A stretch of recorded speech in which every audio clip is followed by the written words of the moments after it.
In an alternate 1985 America, costume superheroes are part of everyday life. When one of his former comrades is murdered, mass vigilante Rorschach uncovers a plot to kill and discredit all past and present superheroes.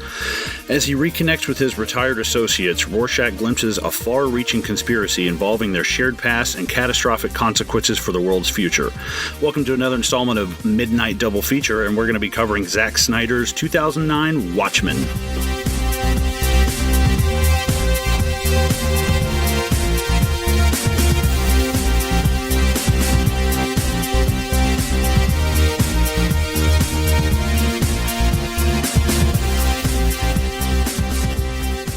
Colin, I got a question for you, man. Shoot. This is probably going to be me just being an idiot, but what is the difference between a graphic novel and a comic book? Honestly, I'd be kind of... Because I've heard people say, like, a comic book is just, it's kind of like the monthly installments of it. And, because Watchmen was kind of broken up that way. I guess it's individual issues versus, like, a whole collection of them, I guess. I think that's what it is.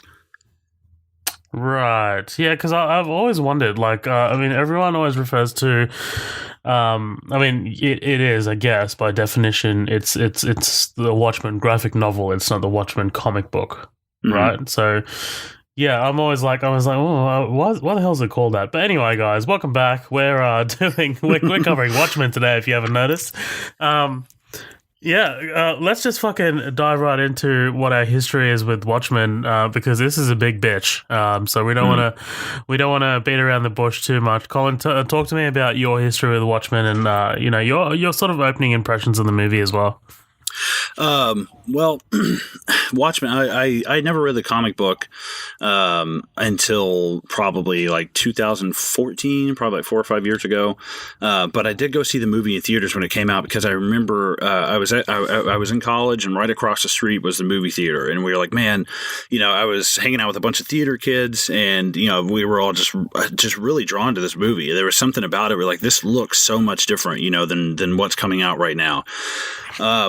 And I remember seeing it and being kind of blown away. It didn't really leave like such a big impression with me like the first time around that I saw it. I remember really liking it and remember, but it was just my first time seeing it. And I didn't watch it again for like years. And then I think at some point I found it in a $5 bin, scooped it up, went home, watched it. And that was years later. And it just blew me away. I was like, wait, how did this not resonate more with me the first time that I saw it? Like maybe I was just, because, I think just a year before The Dark Knight had come out, and this is a very different superhero. Year after. Like, year after. But it's like so much was going on with superhero films at the time, and this one really stood out in a good way and in a bad way sometimes. I think it went over people's heads a little bit the first time because it's not really what you're expecting if you haven't read the graphic novel or are really into Alan Moore's the whole body of work. Like you don't really know what to expect. I was definitely blown away, and I remember liking it, but it just wasn't until years later that I am like full blown into fucking Watchmen now. Like I've been drawing up like tattoos and like wanting to like get some fucking ink done for Watchmen because it's so good. It's one of Time's number one or Time's top 100 best-selling novels of all time. I was reading that when the Watchmen movie was coming out, when they released it, that they re-released the graphic novel, and that there were multiple like stores like Barnes and Noble who were like, we're out. Like we just sold out of Watchmen. It just blew the fuck up again, and I love it now. I think it's. Is the movie one of the best superhero films of all time? Like, yes and no. But is the graphic novel in my opinion, the best story? Yeah, I think it's the best superhero story that I've personally ever read. I mean, that's not a whole lot. That's like a bucket into a pond. You know, there's so much more that I need to read, but I do think it's the best superhero story told, because we're just beat to death by, just the way comic book stories have been forever. You know, you swing in, you save the girl, you beat the bad guy, you ride off into the sunset, and this totally took the genre and kind of flipped it on its head. But I don't want to go crazy talking about the comic book, but obviously they're just the two you can't exclude them. But I like this movie a lot. I've got the ultimate cut here, which we're also doing a giveaway for, by the way. I just love every second of it, of the film. Now it's still not without its problems. If you love something so much, you can realize the flaws with it and still accept it and let it go. But I'm a huge Watchmen fan. I think it's great. I don't think there's another comic book story that even comes close to this sometimes, just in how real it takes its characters, and how we always see these characters as these shiny golden gods when really they're probably kind of some fucked up people, and it's just great. It opens up that door so well. I really love it. I really do. That's awesome, man. So a little bit about my sort of history about it. This came out in 2009, so I was 16 years old, and when I saw the trailer for this, it blew me away. I was like, "Holy fucking shit! What is this?" I think it was there was a Smashing Pumpkins track to the back of it at the back. Yeah. Mm-hmm. Yeah, and I was like, "Holy shit! This looks fucking awesome!" It just looked like something entirely new and just looks really unique, So I watched it as a 16-year-old, and I dug it. I can't remember if I loved it or not, but mainly because I was 16. I'd just seen Dark Knight, I wasn't really, I didn't really get the sort of philosophical sort of themes that's kind of hidden in the back. I didn't really fully understand this time period either. I didn't really know much about the Cold War at the time. I didn't know much about this alternate history that the movie presents and things like that.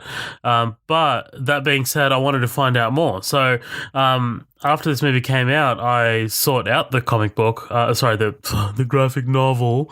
I went out and tried to find it, but I couldn't find it. So one day I actually thought I did, and I reserved a copy, and I went to the bookshop, picked it up, and behind the counter, I'd saved up for this, by the way, but behind the counter, this lady, took this book out, and I was like, oh, this is pretty big for a comic book. It's basically a A4 kind of horizontal landscape book, and it turned out to be a film companion, one of those with the art and everything, and kind of shows you the behind the scenes. So that's what? Fucking wicked.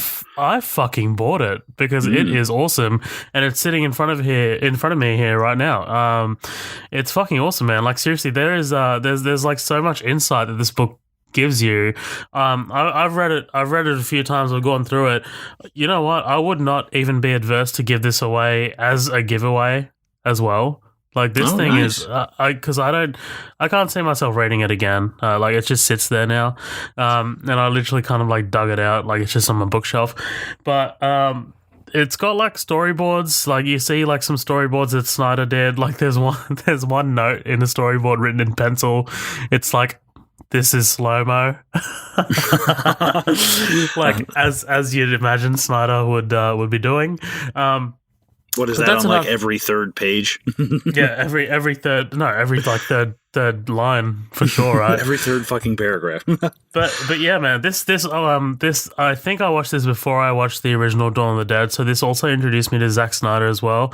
And then when I found out that he was directing 2011's Man of Steel, I was like, holy shit, the guy that directed that amazing looking movie Watchmen is going to be directing Man of Steel. This is fucking match made in heaven, right? It didn't really go that way, but Man of Steel's, it is what it is. It's okay. It's fine. It's not terrible. But yeah, man, this movie is a audible and a visual feast. Seriously, this is one of the best looking movies ever made, I think. I think you can absolutely put that up there. And this movie has absolute sort of strokes of genius. And I'm not too sure how much of that comes off from the graphic novel, because I've read the graphic novel. Eventually I sorted out. I literally bought it the other day, but I haven't read too much of it because I'm lazy. And also I've been binging X-Files because I've never seen that shit before.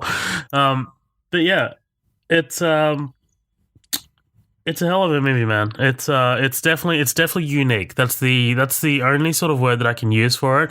Like you said, I definitely agree with you. It's definitely got its issues, which we'll get into. One of which might be that it's long as shit, and it doesn't need to be long. It doesn't need to be this long. Like, there are sequences that you can cut out. And this is another thing as well that I kind of dogged on this movie about. So listening to, everyone here knows that I'm a big Kevin Smith fan. He's got his own podcast, Fat Man on Batman. His co-host on there is a guy named Mark Bernardin, and he's a writer. He wrote for Castle Rock, actually, the show. Oh, okay. He's a writer on that show. He used to work for the Hollywood Reporter, but he talks about the word adaptation, and the word to adapt something means to literally change. Mm-hmm. This movie doesn't do that enough, I think.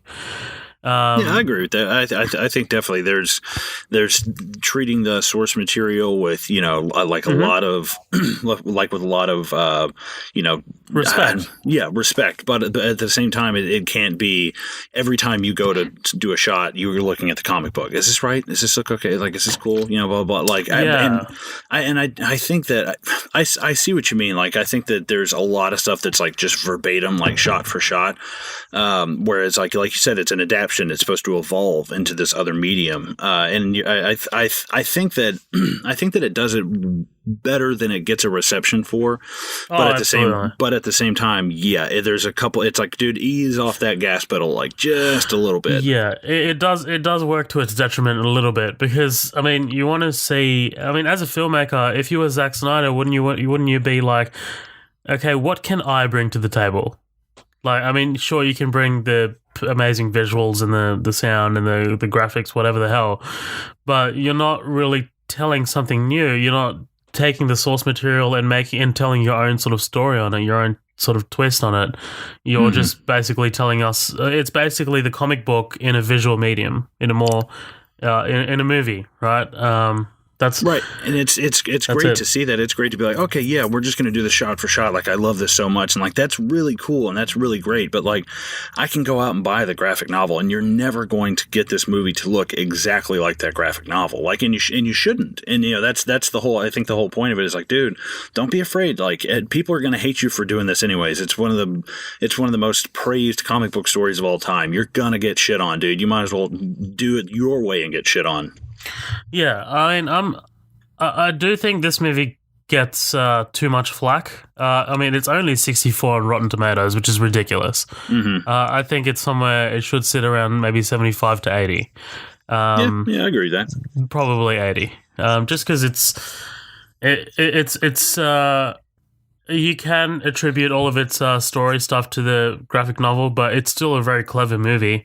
And there are whole chunks of this movie where I'm just like absolutely enamored, and I'll definitely touch on those parts, because those holy shit, man. Touch on those parts. Throwing it back to Jurassic Park, the podcast where I was like touching the kids. That was such a great way to start this motherfucking show, dude. I die laughing thinking about that sometimes. I'm like, me too. I'm just like, holy shit, we just scared off most of our listeners. Oh shit. But yeah, man, you ready to dive into this bitch? Yeah, motherfucker. All right. So we start off with some pretty awesome, like you get the yellow logos, which is cool. Obviously that's based off the graphic novel, because the theme is yellow and black. But anyway, I've spent way too much time on this already. But yeah, this opening sequence, there's not. I'm just going to jump right into the comedian's death. I mean, you do get a little sort of preamble as to where we are in terms of where the world is. So basically, this is an alternate history kind of thing. it's kind of what if America had won the Vietnam War? You know, what if and dude, I fucking love that. Like, we were talking off air last week. I was playing Wolfenstein, the new Wolfenstein games, and those basically work off the premise that you know, what if the Nazis had won World War II? Yeah. And you suggested The Man in the High Castle to me, which I still haven't had a look into yet. But dude, I absolutely love alternate history, like things like that. That's so science fiction to me, because obviously it's not reality. I mean, you know, right? Yeah, I love that. I love taking it and just turning it just a hair. Like, what if we'd have dropped these bombs here instead of on, you know, Hiroshima and Nagasaki? Like, oh wow, okay. Doesn't it remind you of like Back to the Future 2, when like they come back to 1985 and it's all like fucking destroyed and shit? Yeah, it's like just a little bit different from everything. It feels like home, but it's like you just know it deep down. Like, it looks like it, but it doesn't feel like it. Yeah, but this is like drastic, right? Like, this is literally like the Russians have nuked, like have got, like, I think it says they launched nukes or something. I think they're testing nukes in Alaska, but it's crazy because in the graphic novel, the history, the alternate history goes a little bit further to where by 63, Dr. Manhattan's making electric cars, and everyone's driving these electric cars and smoking like electric cigarettes, like, or vapes basically now. And it's like, holy fuck, man. Like, it's crazy how far that alternate history thing kind of goes. It's fucking nuts. But yeah, they're basically shooting off nukes off the coast of the Alaska, I think, like 1,600 miles away from the U.S. So it's definitely raising some eyebrows from the U.S. For sure, man.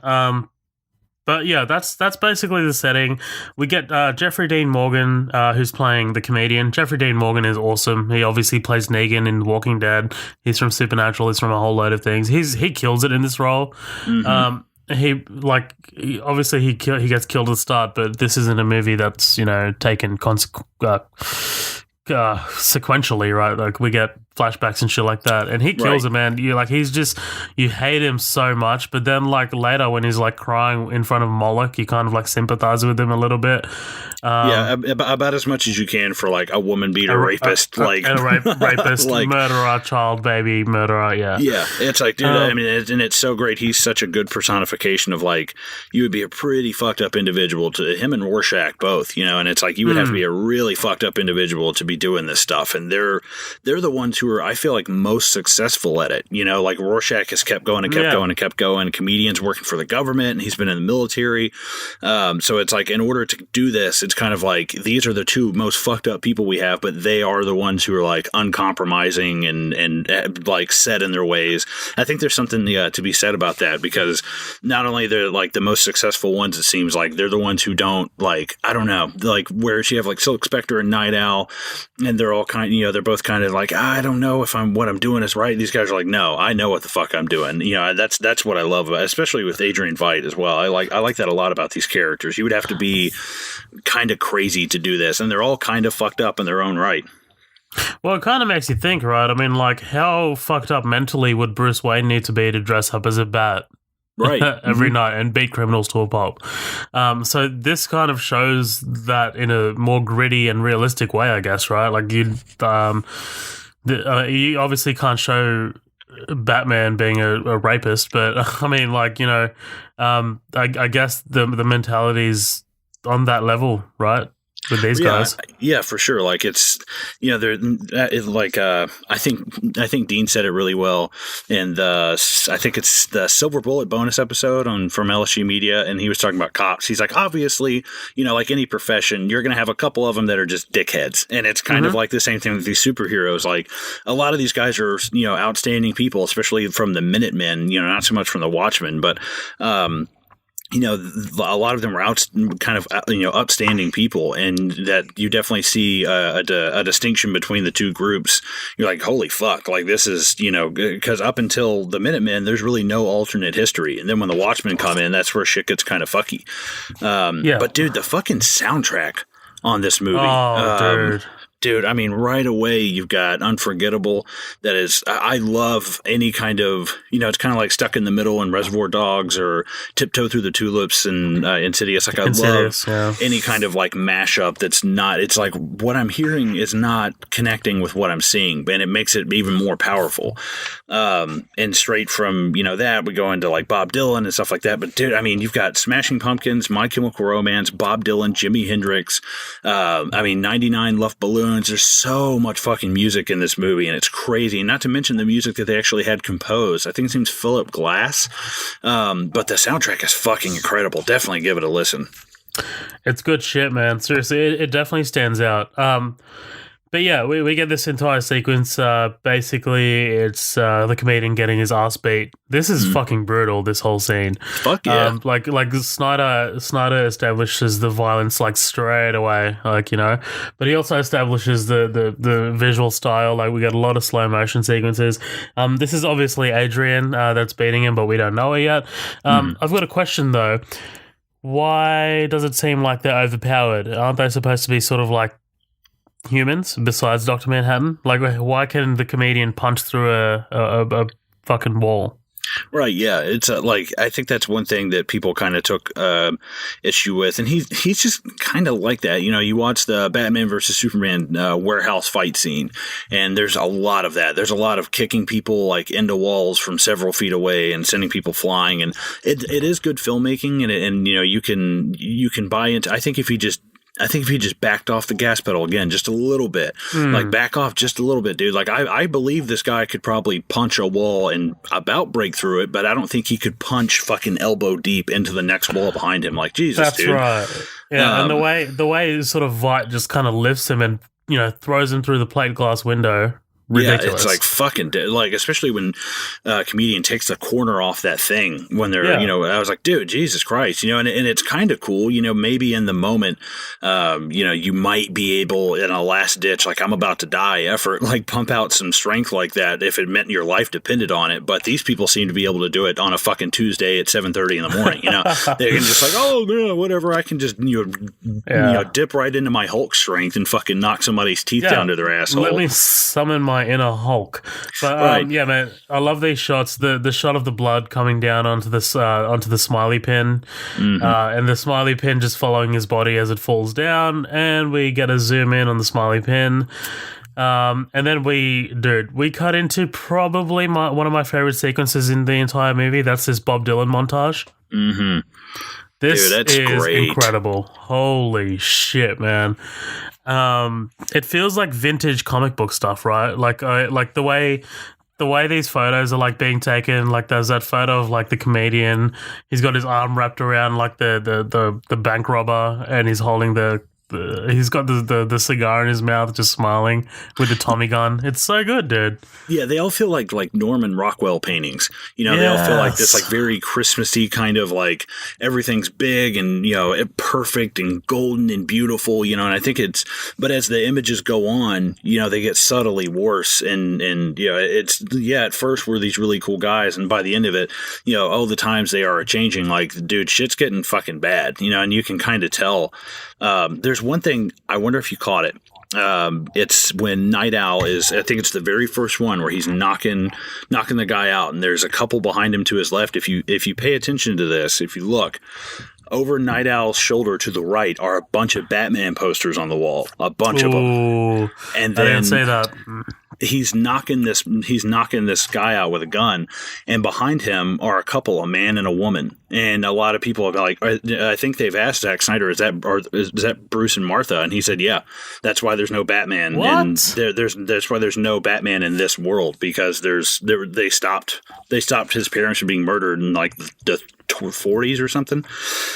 Dude, that's fucking crazy. Dude, it like there's so much meta shit in this. Like we also forgot to mention that that's relevant because this is a DC comic, right? This is right, yeah. The graphic novel was produced by DC, so and you got Jeffrey Dean Morgan playing fucking Thomas Wayne like years later in Batman vs Superman. Yeah. And hopefully one day in a Flashpoint movie, I got my fingers crossed. I'd love to see Jeffrey Dean Morgan as Batman, dude. I'd die a happy man. You and Matt Vella both.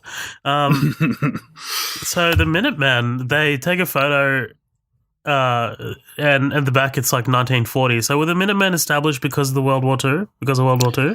I think it's just I don't think it's because of World War II. I don't know if it has any correlation with that. I just know that because Hollis Mason kind of gives him a little bit of an explanation, when he's having drinks with Dan Dryberg, and he's like, so they thought it was funny. They dress up in pirate costumes or ghosts, and as soon as we'd arrest them, they'd be right out. So a couple of us cops got together and thought, hey, why don't we dress up? And I think that's what originated, and it kind of just became like a campy thing, but then Hollis Mason kind of was like, no, we can do this. Like, we can definitely do this. And I think that's where it came from. I don't know if it's World War II per se, but I think it's just a sense of like community, kind of, whatever that positive bullshit is. Yeah, no, it makes sense. But yeah, that carries over to some pretty realistic shit, right? Like we get the mental health, the fucking psych wagon. Oh, the guy being carried off. Mothman, that's right. He's being carried over. What's her name? She's like dead with her missus, and it's like balls on the wall. Silhouette, I think.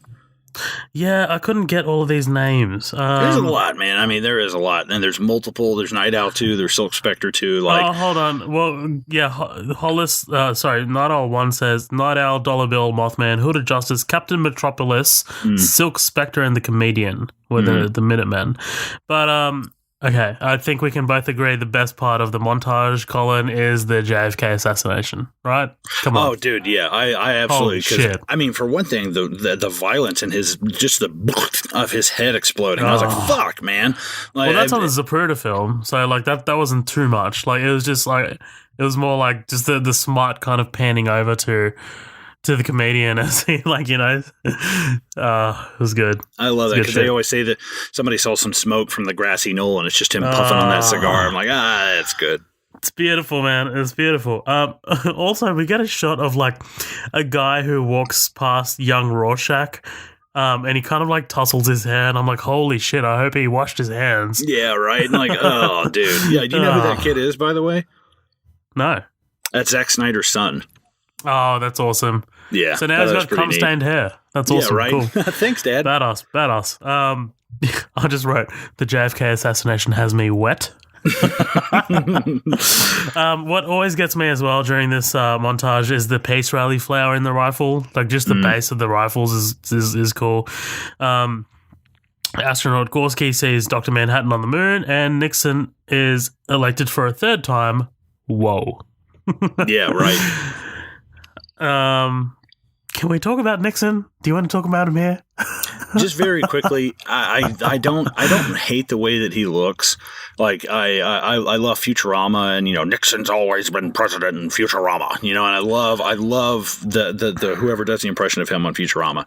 This guy seems like a kind of like second-rate party impersonator. Like he's got like his nose is way too long and rubbery and like flimsy at points. His nose. His nose is fucking weird. It's like plasticine. Yeah, right. And it's like, I mean, maybe they're trying to kind of like superimpose it and make him seem a little bit more ridiculous because, that's just their feelings about him. Obviously, Nixon wasn't, the most perfect person in the world. But I think that maybe they might be over-exaggerating it a little bit. But at the same time, I'm like, I just, I love the last gasp of the Harvard establishment. And I'm like, dude, goddamn, like, you're like 2 steps away from Danny DeVito's Penguin. Like, calm the fuck down, dude.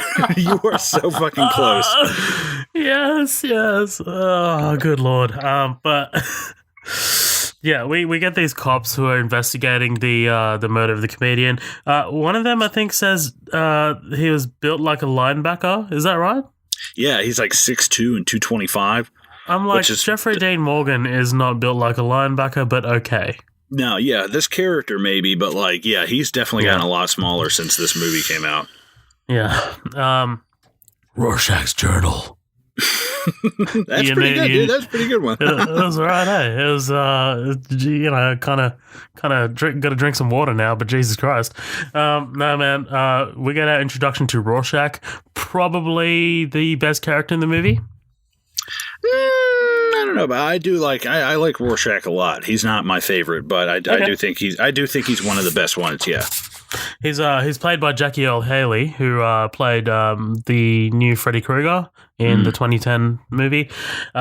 He's good, man. He's good in this role. Rorschach as a character himself is.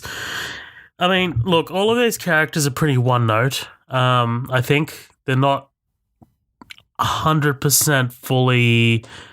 They don't, delve into the age. They do. They delve into their psyches and things like that. But I mean. They are, for all intents and purposes, they're all kind of one note. But I think Rorschach kind of goes a bit deeper. Later when we learn about his past and things like that. I don't know, that maybe that's just me.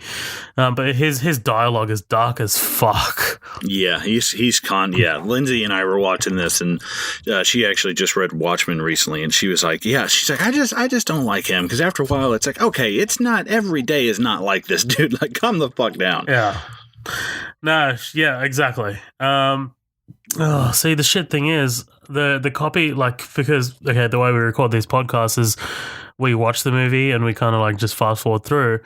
This, for some reason, when I hired this, it doesn't have the subtitles, so I can't, I can't really remember them. I do remember, they'll look up and shout, "Save us," and I'll whisper, "No." I love that. Yeah, his whole thing, dog carcass in alley, tire tread on burst stomach. All of that shit. Stomach. And it just, for someone who had such a rough upbringing and a terrible life and might even possibly be illiterate, I was like, dude, this guy could write some dark fucking poetry for sure. He could be a really good emo poet. How does his mask move? Actually, that's okay. In the comic book, well, you might not know. In the Boondock Saints, you've seen Boondock Saints, right? No. Okay, well, never mind. And there's this person. She was real. Her name was Kitty Genovese, and they talk about her at the very beginning of Boondock Saints, but. She was a real person. It was Kitty Genovese. She was murdered in her apartment building. Everyone in the apartment building heard it, and nobody did anything. Nobody even called the cops. Nobody came out of their apartment. Nobody checked on her. It's one of the worst things of I think it's called almost like a mass hysteria of just being frozen and incapable of doing anything or just apathetic towards it. And it's pretty famous. I've heard about it several times in different media and stuff like that. But basically, in the comic book, the material is a material that's made by Dr. Manhattan because everything's in the future and fucking crazy now. But Rorschach works at a I guess just a dress shop or a clothes. He's a tailor almost, and. This woman orders a dress of it, and it's Kitty Genovese, but she's murdered. And when she's murdered, she can't come and pick up the dress, and he feels connected to that for some reason. And he takes her dress and makes the mask. Right. And that's what kind of entices him to go out and start being Rorschach. Right. Okay. All right. Just a little note as well, they didn't film in New York. It looks pretty legit, but apparently they transformed a lumberyard in Burnaby, BC into 3 blocks of Midtown Manhattan, with a little Saigon thrown in for good measure.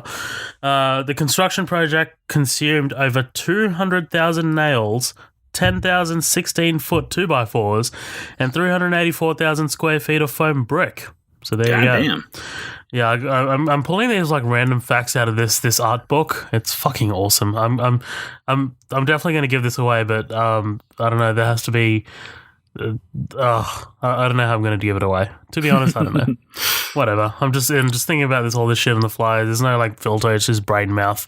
Yeah, fuck it. Fuck it. But yeah. Rorschach finds the comedian. Oh well, he figures out it's a comedian. He finds his little bat wardrobe where he hides his costumes and shit. And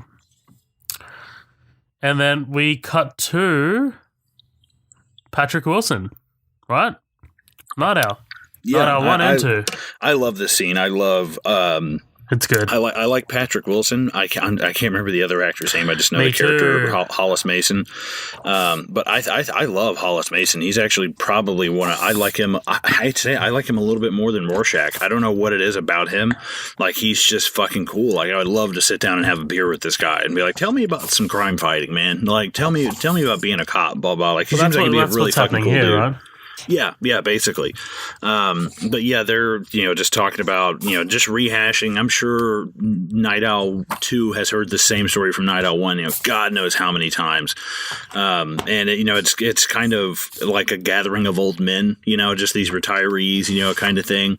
But yeah, I like the scene between them a lot because obviously they're very close. They're just like a protege and kind of mentor relationship. I like this relationship a lot. It's good. I dig it, man. And again, Patrick Wilson has come up a few times. I think me and Matt, we talked about him on one of our upcoming attraction episodes where we talked, because he's a villain in the upcoming Aquaman movie, right? So he's good, man. He's in Fargo. He's been in heaps of shit, but he's always good. He always knocks it out of the park. Also Insidious. So essentially, masked heroes are outlawed, right? The Keene Act, introduced in 1977. Cops have had enough. Late July of that year, general police strike paralyzed the country. Riots broke out soon after in every major metropolitan area. And yeah. Yeah, I think that's really interesting that it ends up going into like political legislation to put a stop to superheroes. It's like, wow, that's crazy to think about, superheroes being such a problem that you have to start legislation about them. That's nuts. That's fucking crazy, man. I would love to live in a world like that. To be completely honest, I can't imagine sitting in a house of parliament and discussing outlawing superheroes. Right, yeah. It's like, wow, that's fucking crazy. But I love the conversation between them as well. Basically, first night, Hollis Mason is telling Dan, we had it too easy. You guys had it much harder. Kind of like that times are changing thing that we were talking about. And, truth is, you were a better night owl than I ever was. And we both know that's bullshit, Hollis. And you can tell he's kind of being a little nostalgic. Watch the language. This is the left hook that floored Captain Axis. And I love him, man. He's such a sweetheart. It's good, man. Dan comes back to his little fucking apartment and finds Rorschach eating beans. Ugh, gross, man. Yeah, just the way he's kind of got his bar cup halfway and he's just eating it. You want me to heat those up for you? Fine like this. Fine like this. I find that his speech patterns are weird. He doesn't. He picks his words really carefully. He leaves out some things that normal people would say in a sentence. Kind of like caveman talk in a way. Yeah, but human bean juice on the smiley pin, great, hilarious. And then they go downstairs and see Archie. Because basically Rorschach told him, comedian's dead, and they're going over. Well, Rorschach immediately is jumping into this masked serial killer theory, which is okay, all right. I mean, that's kind of like what Bite says later on. He's like, statistically, one murder doesn't equal a trend. He's like, it doesn't automatically mean somebody's gunning for mass. This is a pretty fucked up, like what Night Owl says. He's like, comedian made a lot of enemies, even those of his friends, blah blah blah, even the people who knew his other side. This guy was a fucking terrible person. I wouldn't think he's somebody a costumed serial killer. I wouldn't think of anything like that. This guy's a piece of shit. I'm lucky. Yeah. He's lucky he survived this long. Yeah. 100%, man. So basically, goddamn, it's fucking tough to do this without subtitles. God damn it. Well, if I can jump in, the thing that I love is, do what? You quit. Oh yeah, that is so fucking good. I love all their exchanges, and at least I'm not the one hiding in a mask. No, you're hiding in plain sight. And oh my god, that is such a good exchange. Because I love that. What do you suggest we do? Retribution. It's like the Watchmen's over. Says Tricky Dick. Says me. I'm like, and I love that, you can give this up. Nobody knows who you are. You can have a normal life, and their dialogue, I mean, say what you will about the way Zack Snyder does movies. And I think that you and I are kind of at a disagreement of which end is stronger, the first half or the second half. But this is a great beginning to this, especially with both these characters. These guys are old friends. You can tell there's tension, but they kind of care about each other. And why else would Rorschach be here if he didn't give a fuck talk about him, an attack on one's attack on all. Like, I love that, dude. That's such a great line because he cares. He really does in his own fucked up kind of Rorschach-y way. Just to interject there, the writing, this was written by the guy who plays Solid Snake in Metal Gear Solid. Wow, I did not know that. Yeah, fucking weird. Dude, this guy's a prolific writer. He wrote X-Men, X-Men 2. That's it. Oh, shit, he wrote The Scorpion King. Oh, good lord. Yeah, but I do love the first two X-Men movies, so that's okay. Yeah, that's okay. Me too. But yeah, David Hayter. But anyway, let's move on. We meet Adrian Veidt, aka Ozymandias. Yeah, I love the way that the comedian Ozymandias. I love the way he says his name. He's a bit rough, I think. I'm not sure if I'm a fan of Adrian.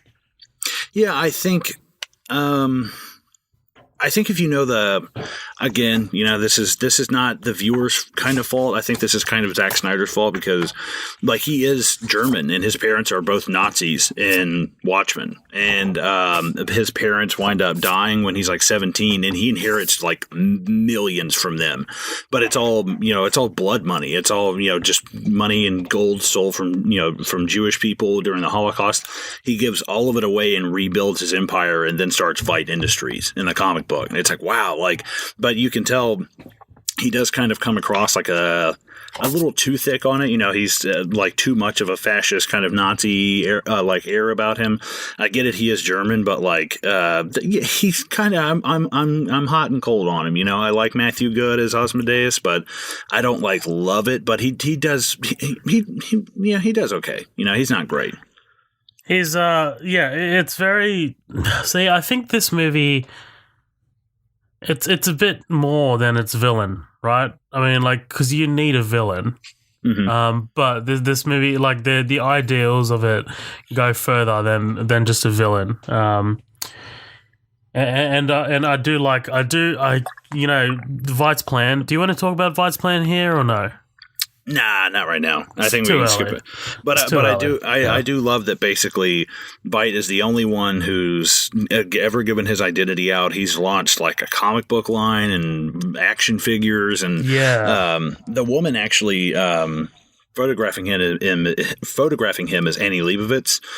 She's a really famous photographer. She did a bunch of stuff in the 80s. But yeah, basically, and this in this scene where Night Owl is talking with Ozymandias, and he's just warning him about what Rorschach thinks, that there might be a killer on the loose.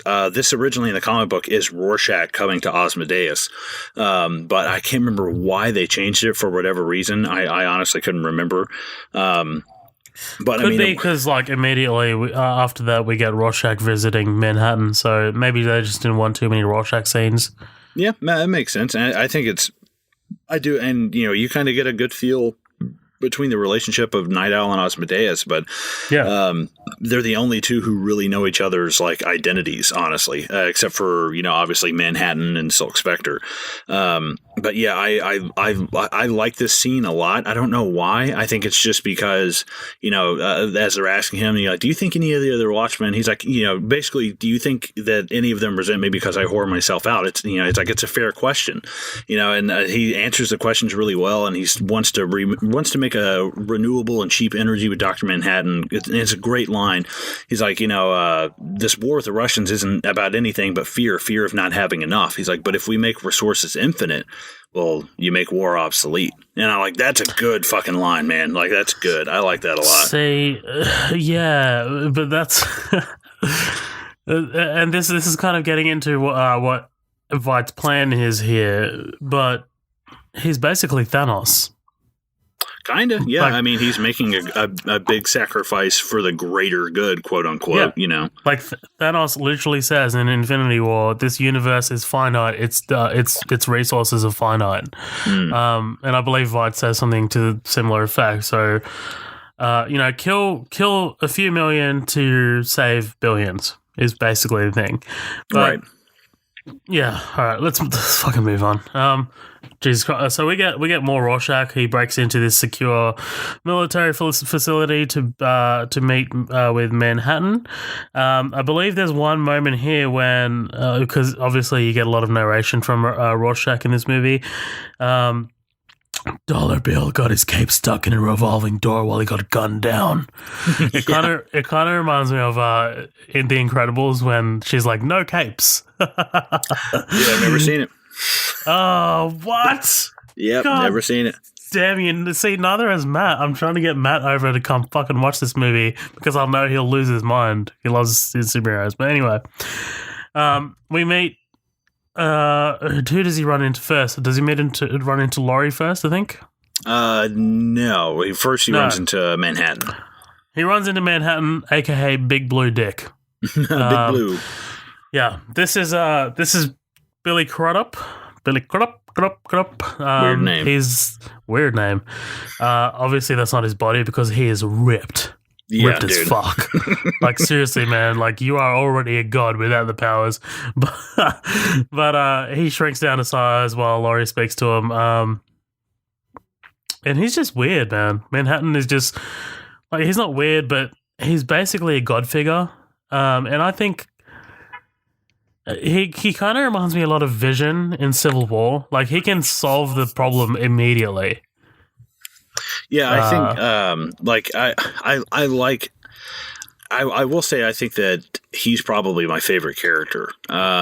It's also because of Billy Crudup's facial expression to be able to do like what he does with certain things. Like instead of being loud and bombastic, and it's very, if you pay attention, his face has so many, especially his eyes. Like because it's easy to lose like what his eyes look like, but when you're really like watching him in the eyes, he has a lot of really good eye movement. Obviously he's really stoic and kind of statuesque and stuff the whole time. But I love Dr. Manhattan in this movie. Not so much Silk Spectre. I think that she I think she's the weakest.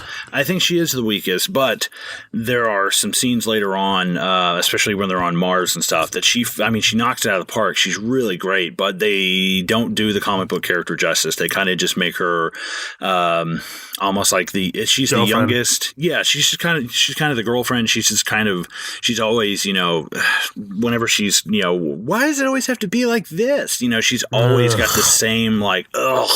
And that's not the way that character is in the comic book. And I wish they had stuck with that a little bit more. But here's a question that I have. So basically Rorschach's warning both of them. Somebody's coming out to kill them. He even says, I'm coming to tell the indestructible man that someone's trying to kill him. But it's really interesting because I love that line, man. Yeah, he shows up. Dr. Manhattan knows it's him because, we also say Manhattan is the only one with any power. He has complete and control of anything made of like matter. So he's God. And also he can see the past, present, and future simultaneously, which is, he's God. But the only thing that really is kind of weird to me is that Rorschach shows up. He knows it's Rorschach. He even says Rorschach's here to tell me that someone's killed the comedian, that he's, trying to warn me, blah, blah, blah. And then he wants to know if I can publicly identify the killer. But Dr. Manhattan's like, even if I wanted to help, I couldn't do it because my future is blocked, blah, blah, blah. But your future's blocked. You just said what the fuck he was about to say. What do you mean it's blocked? Yeah. Like, how do you, that's so really the only thing. There's a few conveniences, like, you know what I mean? Right. The only thing I can think is that it's blocked, like, maybe he can only see ahead a couple hours or maybe a day versus like weeks or months like ahead of time. Like maybe he can't see everything at once. That's the only thing I can kind of think of. Like maybe they can't completely stop him from seeing the future, but he can see just small bits like forward and forward. That's the only thing that I can really think to justify it, but I got to make a kind of a big leap to do that. But either way, I don't want to spend like too much time on that, but they basically, Manhattan tells, I love Rorschach, he's like, I know what you want, but you're going to leave here disappointed. And he's like, listen, I'm not leaving until, and he's outside the Until fucking I've thing. had my say. Yeah, that's so fucking great, man. And we get a little bit of a relationship between Manhattan and Laurie. I love that, that he's, again, there's that fucking, he can see the future. You want to ask me to go out to Dan and, eat dinner and go out like you're going to go out with Dan. He's like, because I can't go out like we used to. You deserve the comfort of an old friend. And it's like, dude, I mean, he's a great character. He's a fucking asshole, but he's a great character. See, I've got a question for you though. How does this relationship work on a day-to-day basis? Like, besides multiple Manhattan fucking, how do they go out for dinner to restaurants and shit? Like, because they can't, because he's in his facility. Right, so like, what? Yeah. How do you like? Can you imagine these guys having an actual conversation that doesn't include sexual things? Like, yeah, does he even how was eat your day, food? honey? Yeah, does he eat food? Does he consume things? Right. Like, would he even need to? Like, there's so many questions about him. I mean, we got to move on because we will literally be here all day. It's so weird. I am such a big fan of this comic book, and I love Manhattan as a character because there's not really a whole lot of comic book characters as big as he is in the comic book world, but as powerful as he is. Like, I can literally make planets or destroy them and bring people back from the dead. Like, I am God. And I think that's fucking incredible. I think he outpowers so many people in Marvel and DC. And he's obviously overpowered, He is, but that's his thing, right? Like, that's like he's a metaphor for this movie. Right. The one guy with all the powers could not give a fuck. I think that's so ironic. So fucking ironic. 100%. Exactly. And that's Vight's plan, right? Like, let's we'll fucking get to it. But anyway, we get this scene with Laurie and Dan. They reminisce about the old days. Captain Carnage, thought it was the standard villain name who wants to be punished all the time. Punish me, punish me. And she's like, whatever happened to him? I think she said he tried that on Rorschach, and Rorschach dropped him down an elevator shaft. Yeah, dude. Because at first I couldn't tell if he was like fucking around, and I was like, nah, he's just bullshitting her. And then I'm like, no, he's being for real. Nah, he's being for real, man. If you know Rorschach. Yeah. Yeah, man. But anyway, they just. What comes from this scene? Nothing much, really, right? Nothing really. I mean, it kind of just ends up being, they're catching up on old times, and he can tell something's bothering her, and it's instead of John, basically she's worried about John says that there might be nuclear war and blah blah blah. It's heavy. Obviously, you're dating the person who could make or break like your entire existence and a whole lot of people's, the entire world. So obviously, it's kind of hard to just hear the fact that he, because literally in the last scene, they're like, what would be blocking your future sight? And he's like, in all likelihood, nuclear holocaust, and it's like, okay, well, I'm going out to dinner now. It's kind of hard to brush that off. And I think it's kind of that conversation does feel kind of real because they're trying to catch up and remember the past and have fun. But at the same time, it's like doing it with a gun to your head, and it feels so weird trying to do that. But basically, they just kind of talk about, what's going on. And, she's like, it's like it's not even there anymore. I can't tell if he even cares or if he's just lying. If he's lying, then he cares. And that's a fucked up way to go about it. But if he's trying to make something up or fabricate something, he's trying not to hurt your feelings, at least in some form or fashion, he does care, and in some fucked up way. But I mean, I do get Patrick Wilson's point. I always like that part. He's like, if he's lying, that means that he cares, and it took a long time for me to get that. And I'm like, oh, okay. Then I guess he does kind of give a shit. But I love it's good. It's one of the rare sort of moments of humanity, like an actual sort of like a human conversation. In this movie. Yeah. I love that as he's seeing her off. She's like, I'm sorry I asked you out, to talk about, old times, and, it doesn't really seem to be a lot of laughing or, good times going on. What do you expect? The comedian's dead. And a great cut right into the comedian's funeral. I love this scene. This is probably one of the best scenes of the movie. Oh, absolutely. We cut over to the comedian's sort of funeral. This goes on for a while because we get sort of scenes kind of intercut throughout it. Like this movie does that pretty often. Like there are sort of intercut things that are out of sequence. So after that we get a scene with Laurie and Sally, aka Silk Spectre the First, played by Carla Gugino. This woman is beautiful. They fully, really, really had to age her up. See her in Sin City. She's got her tits out in that. She's every time we watch this movie, Lindsay's like, I know you like Carla Gugino. I'm like, oh God, yes. Like she's gorgeous. Wait, how do you say her name? I was going to say Gugino, but I thought it was Gugino, but I mean, either way, we're probably both fucking wrong. She's fucking one of those Italians, isn't she? But yeah, she's basically, as Rorschach said it, she's this bloated aging whore dying in a Californian resort. She gives Laurie this comic book. Did you see this comic book?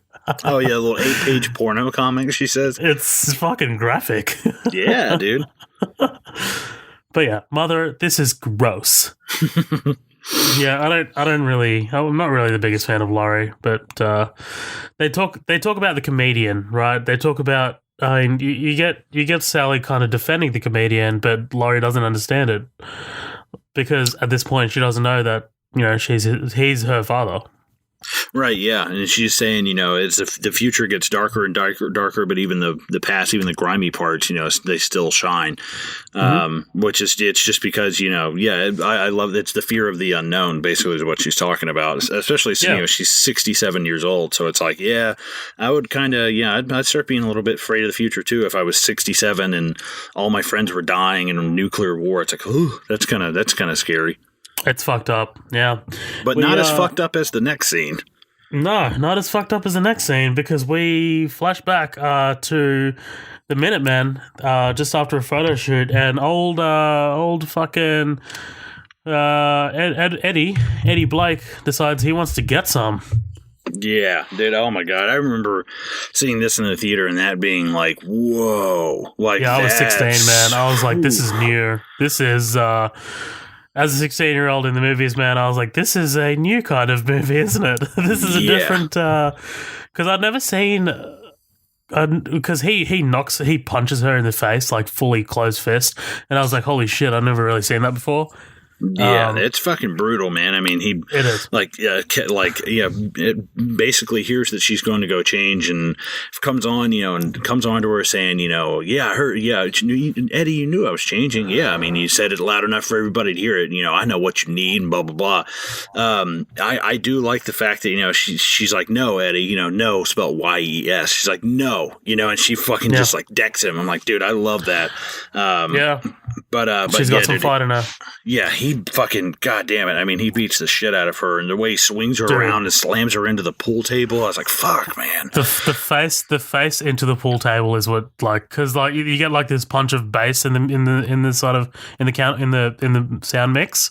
Like there's like this bass. It's fucking crazy. But anyway, after he Weinsteins her, we get Hooded Justice. Weinsteins. Attempted Weinstein. Attempted Weinstein, sorry. We get Hooded Justice. This guy's a fucking weirdo. Yeah. Bastard. He sounds British as well. I think he's fun. I think he's like German or something. But yeah, I love.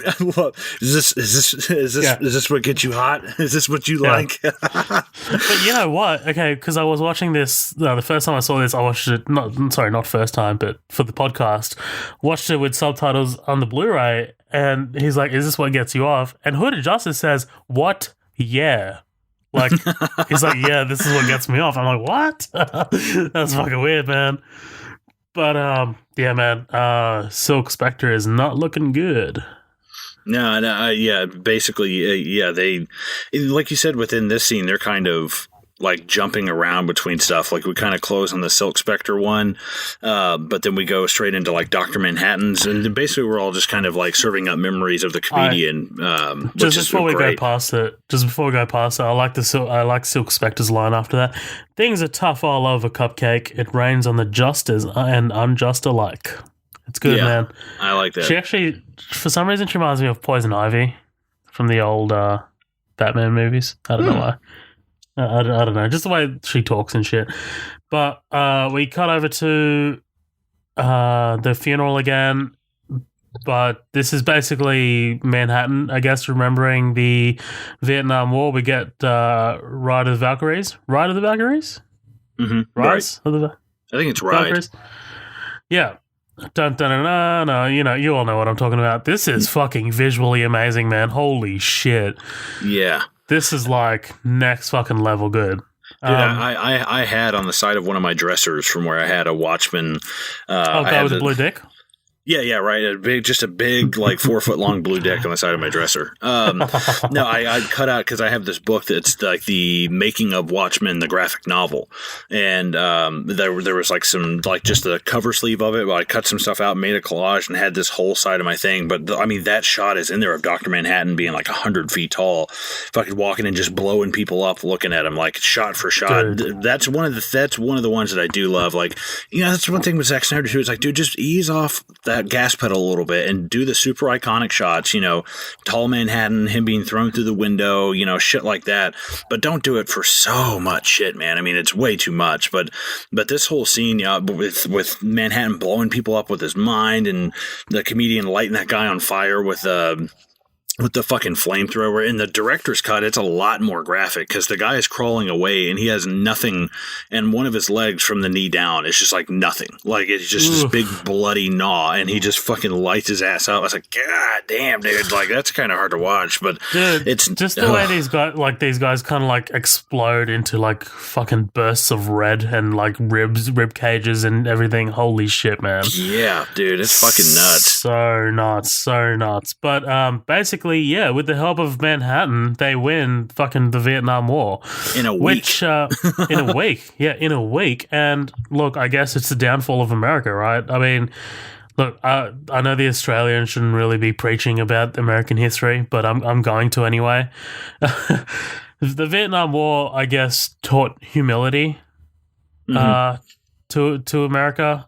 Like, it kind of made Americans realize that, hey, look, we're vulnerable as well. Like, we're not this all-powerful thing, right? You know what I mean? You can't win them all. You can't just constantly be going into places and think you're always going to win. 100%. But then we get a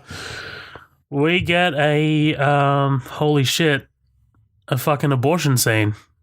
Yeah, basically, like, good God, man, like like just the brutality of these scenes, like back to back, it's fucking crazy, dude. Yeah, I mean, two of probably the most controversial scenes of the movie are back to back and based around the same character. Like, fuck, like, goddamn. Yeah, do you think they went a little too hard on this guy? Maybe. Do you think they made the comedian a little too brutal at times? I don't know. I think it all goes back to the comic book because it is comic book accurate. It does happen in there. I think that honestly, no, because I don't think that I think that that's just kind of, you're talking about a guy who was born in like 1918 and was in, the military and World Wars and seeing like the worst parts of people. Obviously, like a real cynic, and just the value of life back then, and the way people were treated and stuff. Like, I don't think so. I think maybe dial him down one notch, but honestly, not much. I don't think he's too far off. Especially with this woman comes in and basically she's wants to talk about the baby. Yeah, we need to talk about baby now. But dude, yeah, that's fucking. It's like there's nothing to talk about. Pretty soon I'm gonna leave here, you and your little sweaty piece of shit country. Get the fuck out of here. It's like, God damn, dude. I mean, just fucking verbally brutal. But again, we get this like retaliation, and we see when people retaliate to him, man, woman, pregnant or not, like whatever, like it's not going to end well for you. Like, this guy's like what Veidt says. He's like, he's practically a Nazi for all intents and purposes. I mean, this guy's brutal, just loves to hurt people and stuff. In the comic book, he almost has like a BDSM type mask, like a leather BDSM mask that he wears, to cover up his face and stuff. But yeah, she bursts that bottle and slashes him across the face, and without hesitation pulls that gun out. And I love right before he shoots her, and she's speaking, speaking Vietnamese, and and not only that, I mean, hearing a foreign language, and you don't understand what's going on, but she's speaking really fast, and it's like in panic in her voice. It just takes it from like 2 to like 10 right away. And then not only as that's happening, you've got Manhattan right before he pulls the trigger. Blake, I love that. I love. Because it's one of the only times in the movie you see Manhattan do anything else besides his like statuesque like thing. He doesn't really like yell a lot, maybe a couple other times, but I love that because here's this woman that meant nothing to him. He has no personal thing into this, but you actually see him react to it, like have a visceral reaction. I like that. It's good, man. It's good. But then we get this like little afterwards, right? I like what the comedian says. You could have turned this gun into fucking snowflakes, right? Like, yeah, but he just fucking stood there. He does not. Yeah, you could have done all of that, but you just stood there because you don't give a shit about any of us. Which is a little hypocritical coming from the guy who just murdered a pregnant woman. Oh, yeah. But at the same time, I like the ramifications for a comedian not caring are way less than the ramifications for Manhattan not caring. Like he's like a, I mean, he's like a nuclear bomb. Yeah, he's a weapon, and but yeah, and then they cut to the next one of like Night Owls, Night Owl's memories of him, fucking that. This is probably my favorite scene of the 3, just because you really get to see him in action. But I fucking love it. Wait, Night Owls? No, the next one's Vites. Is it Vites? I thought it was Night Owls. I'm sorry, I'm skipping ahead. No, that's cool. The next one's Vites. It's basically the Vite just pretty much saying, hey, he's just fucking drinking. Drinking at this meeting. Maybe we should agree on no more drinking at meetings. And he just like turns up the flask. He just laughs at his fucking face. But what is Vite saying right here? What's it boiled down to? Well, he's like, we can save this world, right? Like this is like we can make a difference. But comedians basically like, no, this group ain't doing shit. Like we're not doing shit. Right, this didn't work 15. Yeah, this didn't work 15 years ago. It's not going to work now. And I love, God, the whole dialogue between them is just so memorable. He's just sitting there and he's like, it doesn't take a genius. He's like, oh yeah, world's smartest man over here. He's like, well, it doesn't take a genius to see the world that has problems. Yeah, but it takes a room full of morons to think they're small enough for you to handle. I'm like, dude, that's a good line. Like, it's kind of the point of a lot of this shit. Is like, in the face of nuclear war, what does it matter if you save a kitten out of a tree? Who gives a fuck? And it's like, who cares if you go and catch the bank robbers? We're all going to die. Like, it's fucking heavy, man. It's really fucking heavy. Once those mankind's been trying to kill each other since the dawn of time, and now we've got the capability to do so. Is once those nukes start flying, well, old Ozymandias here would be the smartest man on the cinder. I fucking love that, man. Love it, man. It's good. He's such a boss. Jeffrey Dean Morgan is so good. I've got a lot of this memorized, to be completely honest. Like I've watched this a lot, and I love a lot of the comedian scenes just because his dialogue is it's great. He's good. It's good, man. And like I definitely noticed it a lot more this time around because when I was like the first few times when I watched this, it was all about Rorschach to me. And like now this time around, it's a bit more like comedian to me. I don't know what that says about me as a person, but holy shit. It's not like I sympathize with him or anything like that. It's just a bit like holy shit. But yeah, our next look in is Night Owls. This fucking riot controlled shit. Mm-hmm. What do you think about this? Oh my God! Like the whole scene, I'm your boogeyman, shake, shake. I'm like, dude, again, the fucking soundtrack, and then you've got this music going on that's not only setting the tone for it's setting the tone for our era and seeing like we're in the 70s. This is years ago, but then at the same time you've got this insanely violent event going on. The director's cut has a little bit more of this. He actually says, hey, you guys back the fuck up. I've got rubber bullets. In case anybody's wondering. But they're basically, this woman comes up, throws a beer, like a full beer, and hits comedian in the head. But what she says is so great. She's like, "Yeah, my son's a cop, you fucking faggot," and like hits him in the head with a fucking beer can. Just him, all right, if that's the way you want to play it, and him dropping down, especially, they start throwing Molotov cocktails and shit. It's like, what the fuck, man? But as soon as he comes down, the first thing he does, that woman is screaming in his face, and no hesitation, just cold cocks her, dude. Like, I mean, I guess you can say he's an equal opportunity offender. I guess that's about the only thing I can give him, because he doesn't give a fuck, man. See, like in the theatrical version, they don't tell you that he's firing rubber bullets. He just fucking starts firing this shotgun, and I was like, "What? Yeah, this dude, guy's just executing people on American soil." And by the way, I love working on American soil. That's so good. And their whole exchange is great. Especially, when, he's like, how much longer do you think that we can keep this up? He's like, Congress is pushing some bill through, pushing some bill through that's going to outlaw mass, that's our days Act. Right. Basically saying our days are numbered, who's going to, who are we really protecting, or who's going to protect, who are we protecting anymore? He's like, what, are you kidding me? We're protecting people from themselves. I love, if you pay attention, the guy spray painting, and he turns, he's like, son of a bitch, and he shoots him in the back with that tear gas. You're like, fuck, man.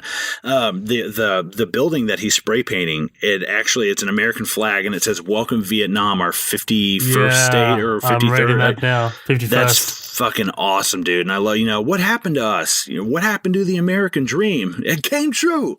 You're looking at it. That's cool, man. That's great. That's one of Lindsay's favorite lines from that. It's fucking awesome, man.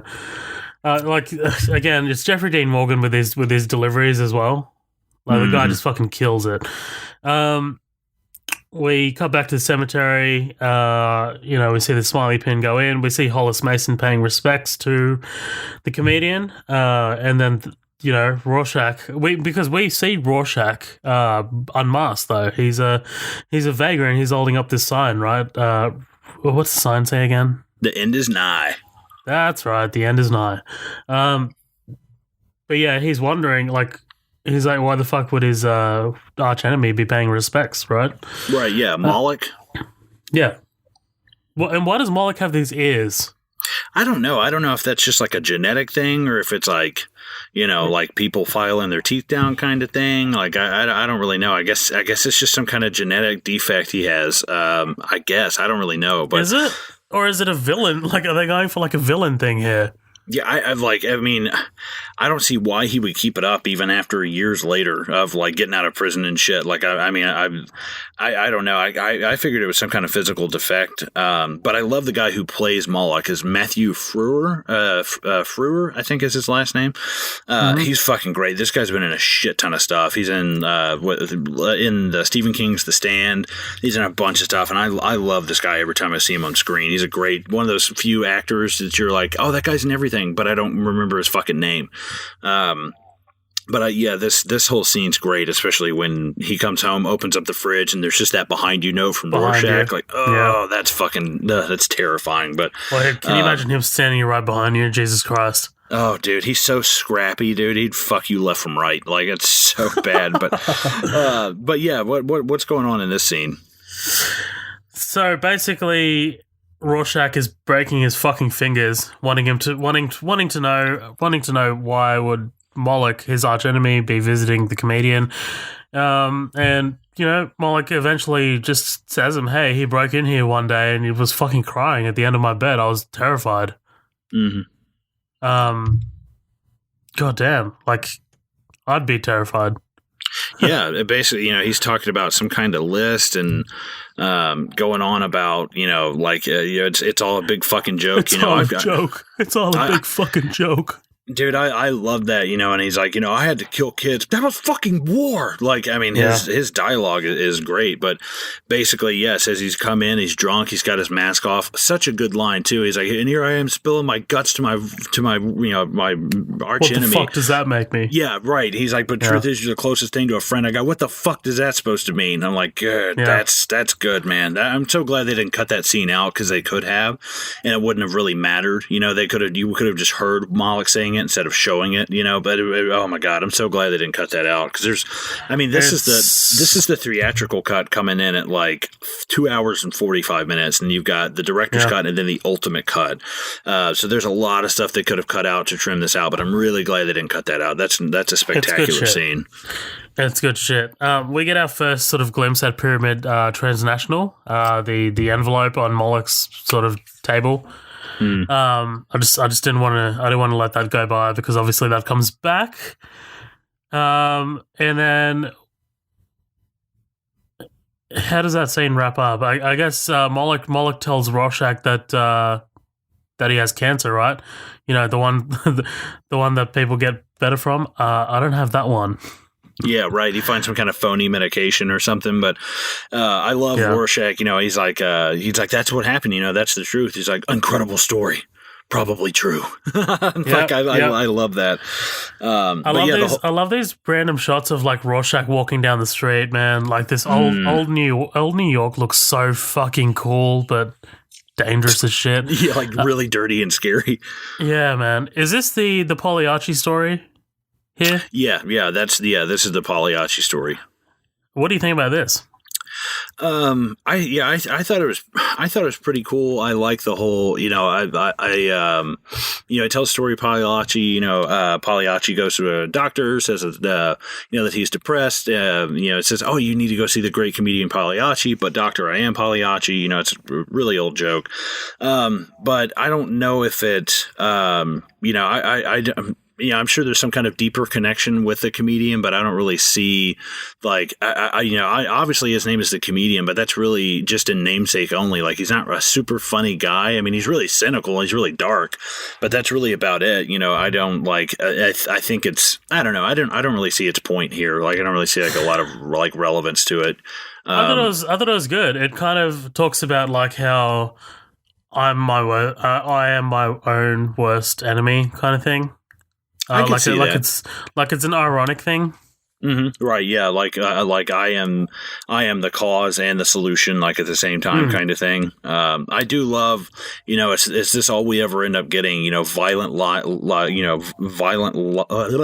lives ending violently. Our enemies are the only ones who leave roses on our headstones. So I'm like, that's fucking good, man.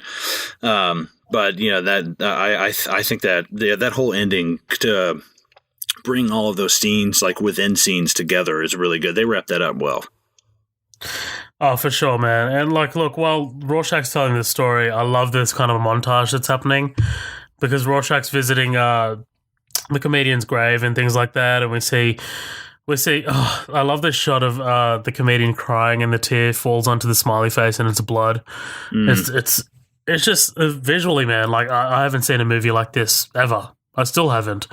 It's just so unique. Like you can immediately tell that this is a Watchmen movie directed by Zack Snyder. You know what I mean?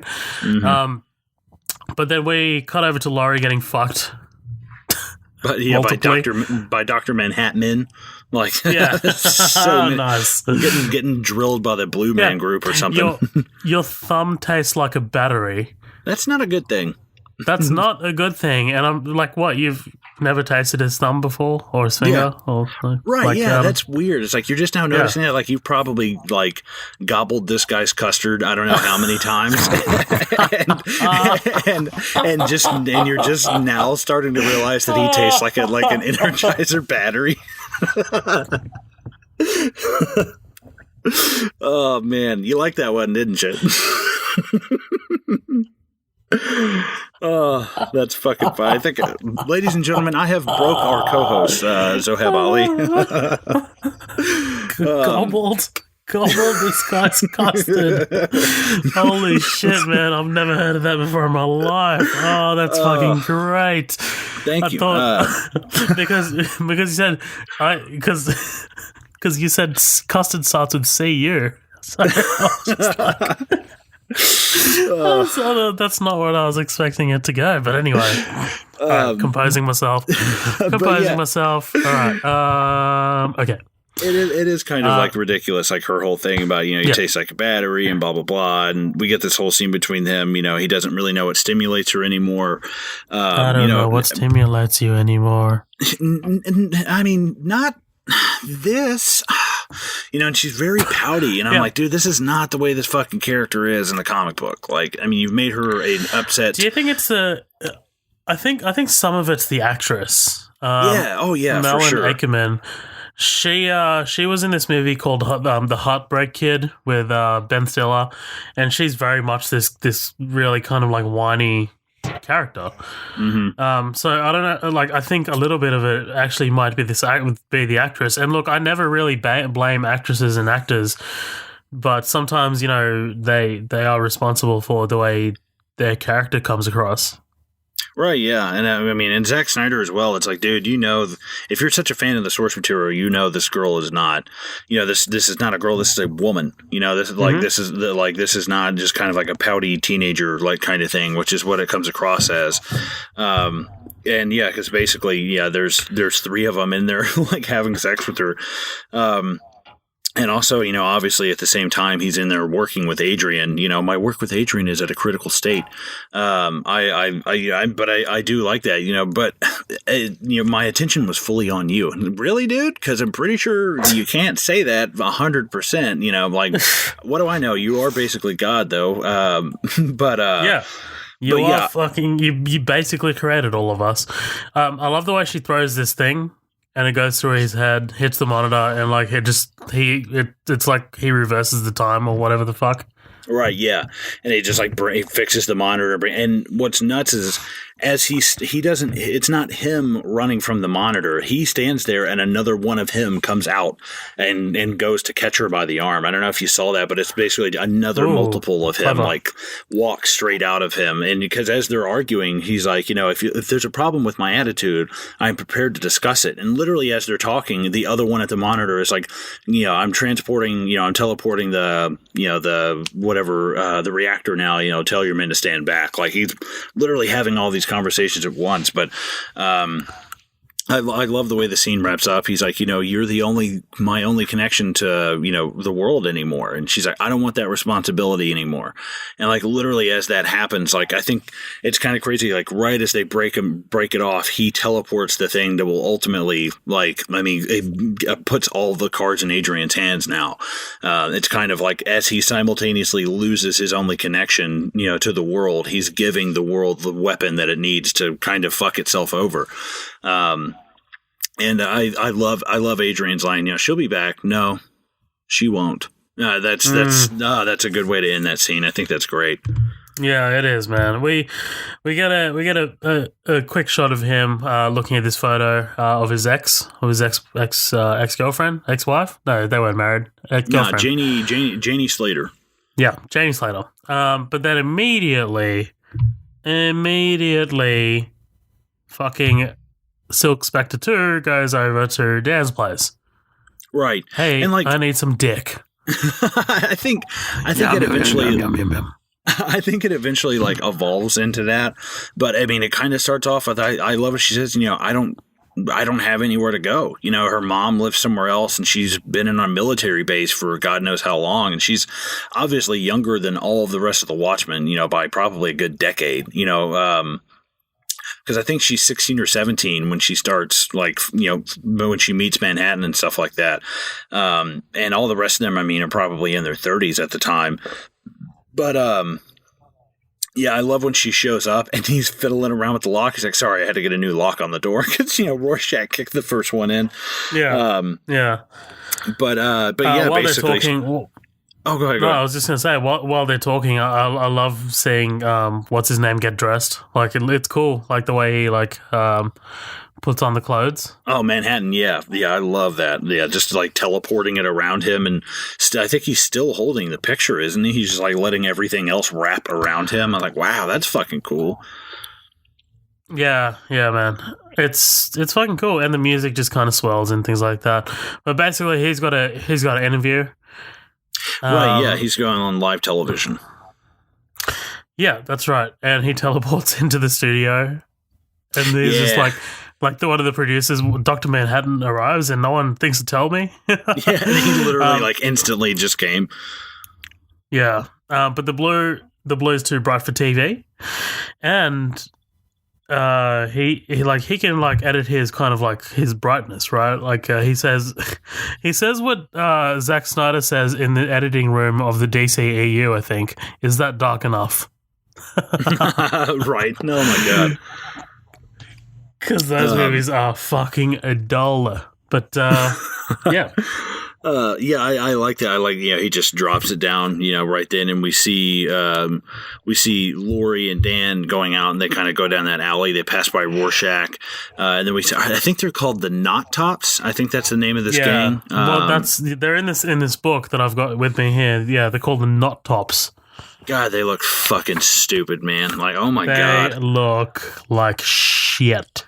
But this is where we get more of like that superhero kind of way too overpowered like kind of thing. Like I can believe a lot of this.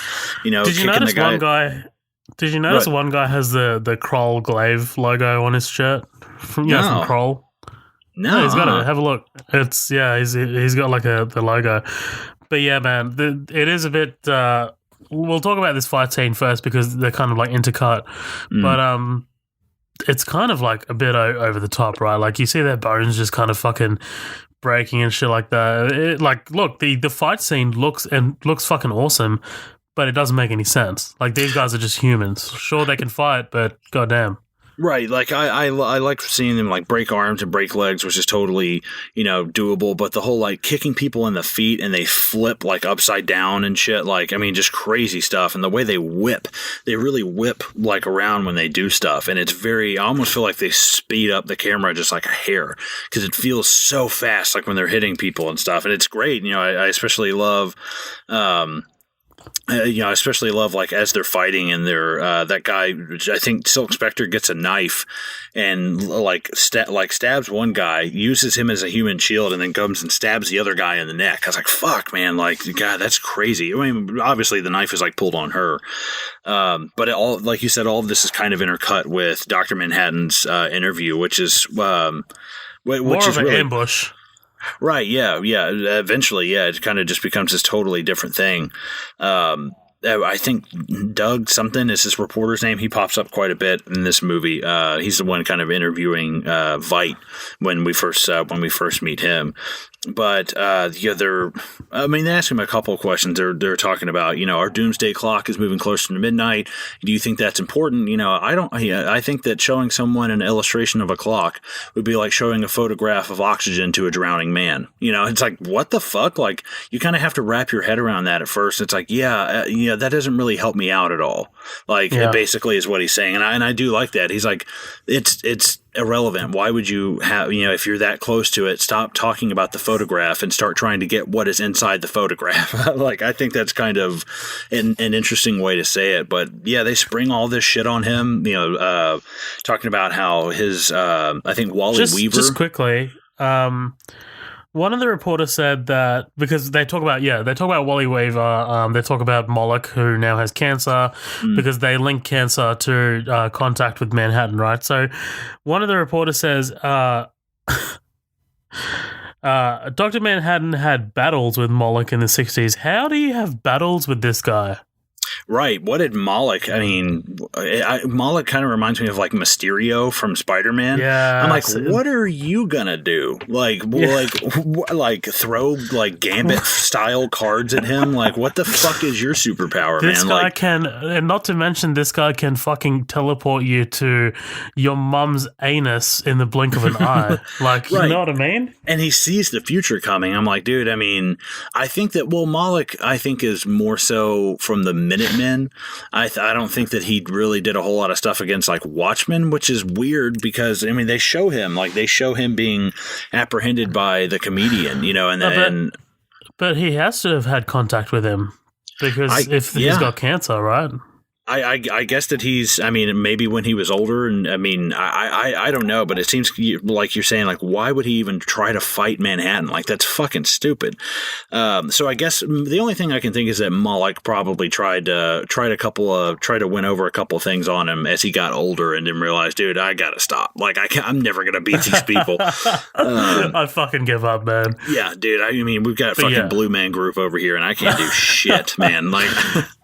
The drumming's too crazy. But yeah, we get this shock reveal of Janie Slater, and it's revealed that she's got cancer now. Yeah, great. Oh my God, so dramatic. Pulling it's so sad. Oh, dude, that's, I stuck by you after the accident, John. God damn you. And man, that's fucking rough, dude. And it's so sad, man. Like, this is, look, you know what? I kind of half take back what I said. Some of these characters do have some pretty good dimension. Like we get Rorschach later, but here with Manhattan, we get this kind of like this loss of humanity. Mm-hmm. Because slowly, yeah. Oh my God. Yeah, because after the accident, he just became this. He lost who he was, right? Like even later, that montage, that I guess 15-minute montage where we kind of see his backstory, which is, by the way, my favorite sequence of the entire film. Just how he's like, as she passed this cold, perspiring glass, like the way he tells his story is just so like. It's so good, but we'll get there. Fucking hell, I'm losing it. I'm losing it. It's just, no, we're around the same area. It's fucking cool. It's somewhere around here. But anyway, leave me alone. Oh man, so good. Like, I think also in the comic book and the director's version, he doesn't teleport himself away. He teleports everyone else in the room out. Yeah, like I was like, that's fucking cool. badass. It's fucking cool, man. But he ends up on Mars. Little lone blue dick on Mars. And then that's when we get this scene. This, again, my favorite scene in the entire movie. I love the music. This fucking music. I think it's Brian Tyler who does the music. I think this one might be Philip Glass. It's kind of that bum bum bum ba dum dum dum. It's like Pruitt. It's like Pruitt Ego and Prophecy or something like that. I remember listening to the track. I think it's Philip Glass. Is this an actual soundtrack? I thought this was score. Right. Well, like, I think this is the score that was written for it, but then they also have like just the songs like Desolation Row and All Along the Watchtower and stuff like that. It's a crazy mix of a soundtrack, or like whatever you want to call. I know that there's like a difference between like the score and the soundtrack of it. Sorry, it's Larry Bates. Oh, sorry, Tyler Bates that does the music. Oh, okay. But yeah, man, this entire, again, this next 15, I think it's somewhere around 10 minutes, somewhere like that, where we get how Manhattan was made. It's fucking crazy, man. Dude, that's so good. I love the whole thing of him meeting Janie and taking the photo, and they were introduced by Wally Weaver, and he is dead of now the cancer that they say that I've caused. This whole scene is so fucking good.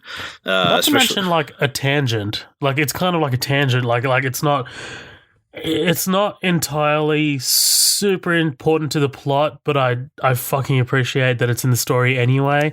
It reminds me a lot of that sequence with Brooks in Shawshank. Like, you know what I mean? That's a good comparison. I never really thought about that. Well, I mean, the thing with Brooks is different. It's not a flashback, right? And like it talks about the institutionalization of the prisoners, but this is more of a flashback where we learn a bit more about a character. But I still just the way it's so beautifully done, and I'm so appreciative that it's in there. Right. I love, this whole thing with him, basically, like what you said, she's the first one to buy him a beer. They make love for the first time that night that they get the picture Missionary. taken. But yeah, I mean, it was the 50s. But when he gets caught in that, and basically, that's what I'm getting. Do you think the watch has anything to do with him? Is that what causes him to be able to fuck with time and see things like that? Or is this just something that would have happened to him even if he didn't have the watch on him, I think it's something that would have happened even if he didn't have the watch. I think the watch is a sort of a greater metaphor for the movie. Yes, very symbolic. I mean, there's Watchmen, literally. Yeah, literally Watchmen. But also, I mean, like, you get the Doomsday Clock, 4 minutes to midnight. You get even him on Mars where he he creates that contraption. Sorry, go ahead. Oh, no, I wasn't going to say wasn't his father a watchmaker? Right, yeah. And he said his father abandoned it when Einstein realized that time was relative. Yeah. The imagery in this is so insane. There's a shit ton of circular imagery, the clocks, the hydrogen atom, the gears, in the clocks as he's fixing them, the smiley face pin. Like, there's so much circular imagery in this, because I looked up a lot of it, kind of like trying to put a tattoo together with a friend of mine, but there's a lot of like circular imagery in this, which is really cool, especially it's fucking awesome, man. Yeah, but this whole scene, basically he's caught in the intrinsic field stabilizer, which I believe is actually fictional. But this thing in the comic book, it's a beautiful spread. It's a 2-page spread of him getting ripped apart, and literally the line, it's one panel and it says, "The light is taking me to pieces." I'm like, oh, that's fucking good, man. But that's so cool, man. Yeah, basically he's getting ripped apart, and Wally, I love the look on Wally's face. He's like, the system's locked in, blah blah blah. We can't get you out of there. We can't override it. Yeah. The funny thing was when I've quit that restaurant job that I've worked at for the last 4 years, but anytime I went in there and I turned around to watch the door shut behind me, I was like, man, that must have been what it felt like, to get ripped apart in an intrinsic field stabilizer. The program's locked in, Colin. Yeah, right. But I love this whole thing of him getting just ripped apart, and then him talking about they hold a token funeral. There is nothing to bury. The only photograph that they have is the one of him and Janie from the fair, and she frames the photograph. But we get some fucking almost like a haunting, like later on after his death. I love it. Tell me about that shit, dude. He talks about how. Because what happens first? Like, you get the janitor. The janitor sees like this kind of system of of circuits, like just like it's like a central nervous system. Yeah, and, dude, it's fucking. Oh my awesome. God, that's creepy as fuck, man. Holy shit, it's so well done. A few days later, like, you get like the partially muscled like skeleton like just standing in the hallway. Holy shit, man. Like, it starts to look, it forms more and more like a human, but obviously he's not human anymore. And then it vanishes, and then Janie and Wally and the rest of them are having lunch in the cafeteria, and who appears? Mr. Blue Dick Man, looking like Jesus. Dude, yeah, that Christ pose when he shows up, I'm like, oh my God, that's fucking brilliant, man. Yeah, man. It's cool. I'm watching it now. It's so entrancing. This movie's so entrancing. Right. And like the music that's playing behind it as well. So and I love everyone's immediate reaction to it. We've got the most historic event in recent history. The Superman exists and he is American. It's like, of course he is. Of course, you fucking Americans. Yeah, take your shit and run. I love him, burning the hydrogen atom into his forehead because they want him to have a logo, basically, and he respects the hydrogen atom. It's the basis of all matter. It's a compound of so many different things. They give him the name Dr. Manhattan for the ominous fears it will raise in America's enemies. The whole disassembling and reassembling the tank is so cool. Fucking good. But basically Nixon asked him to interfere in the war in Vietnam, something he says his predecessors would not do. The conflict ends in a week. I love that distinction. Oh, yeah. I love that distinction, right? Like, something his predecessors would not do. But yeah, 1 week. And you see the Vietnamese just basically surrendering and praying to him. They wanted to surrender to him in person. Right. Because this guy's God. And you just see him fucking blasting apart like these people. Like, are these mobsters? They look like mobsters, right? Like in his restaurant. Yeah. And dude, when he blasts these guys apart, and on the roof you just see like skeletal remains and arterial blood, and it's not like red blood, it's like fucking black. Right. Like, you know what I mean? Right when you said that, I was watching that scene and that arm just swinging from the ceiling like a chandelier. Like, holy fuck. God, that's fucking terrifying. But I love Wally Weaver. He's like, when I first said that, when I was misquoted, I did not say Superman exists and he is American. I said God exists and he is American. He's like, now, so if you feel a certain type of religious terror at the concept, don't worry. That means that you were only sane. I was like, that's fucking great. Snyder copped a lot of shit because in Man of Steel, like, he kind of basically said that Superman was God. So, but I love, and I love I love the way kind of like as we start kind of winding down a little bit of like this montage, and him with Janie, and it's Christmas, I think, for like 69 or something like that, and he gives 69. Her those he gives her those hydrogen earrings. Those things look fucking cool, man. Like that's I want one. I like that, and she says, Janie says that she's afraid that I am a god, and I say that I don't think that there is a god, and if there is, I'm nothing like him. I'm like, oh, another good line, man. But he's kind of a bit of a pedo, I guess, because he's creeping on young Silk Spectre over there. He's into that latex. That's what it is. I mean, obviously. But yeah, she looks. I mean, she would be young here, right? Yeah, like she's like 16 or something. God damn it. Yeah, and he's like 40 or 50 at this point, probably. I mean, he's ageless now, but like, what the fuck?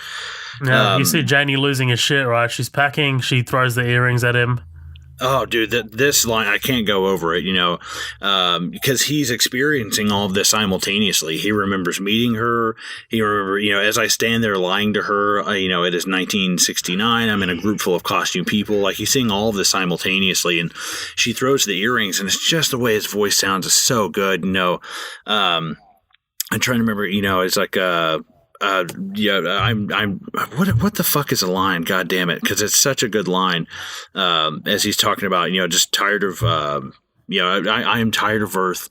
I'm tired of being caught in the tangle of their lives. I'm like, oh, that's so good, man. He's basically just saying, I'm fucking done, man. I'm tired of being caught up with these people. Like, why do I give a fuck? I can go create a whole other galaxy or go create some weird ass glass chandelier thing on Mars. I don't really get it, but I guess it's like a clockwork, some kind of like intricate thing of gears and blah blah. I'm like, okay, that's kind of weird, but whatever. Like, go right ahead, dude. But it is cool. It's neat looking, I guess. Hey man, Alan Moore was a weirdo, but yeah.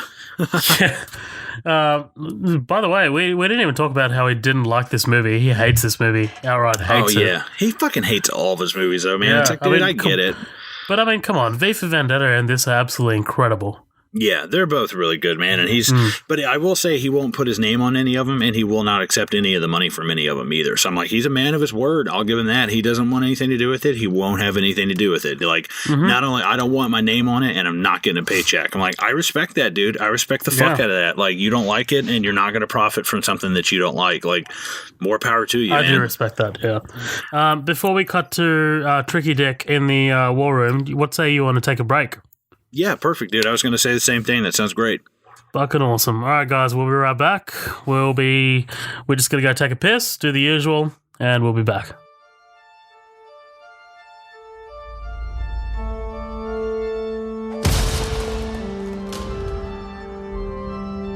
Just a matter of time, I suppose.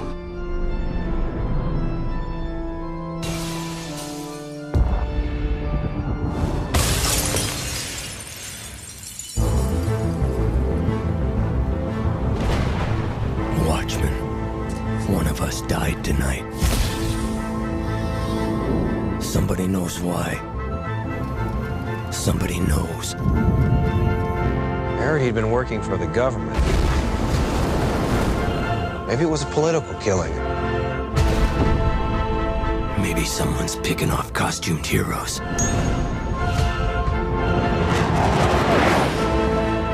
John thinks that there's going to be a nuclear war.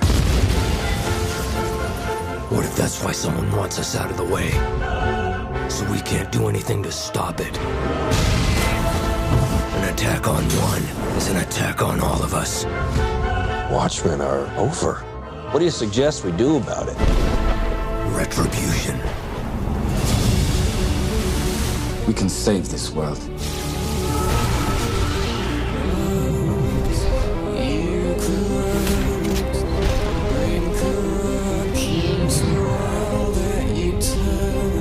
Why would I save the world I no longer have any stake in? Do it for me.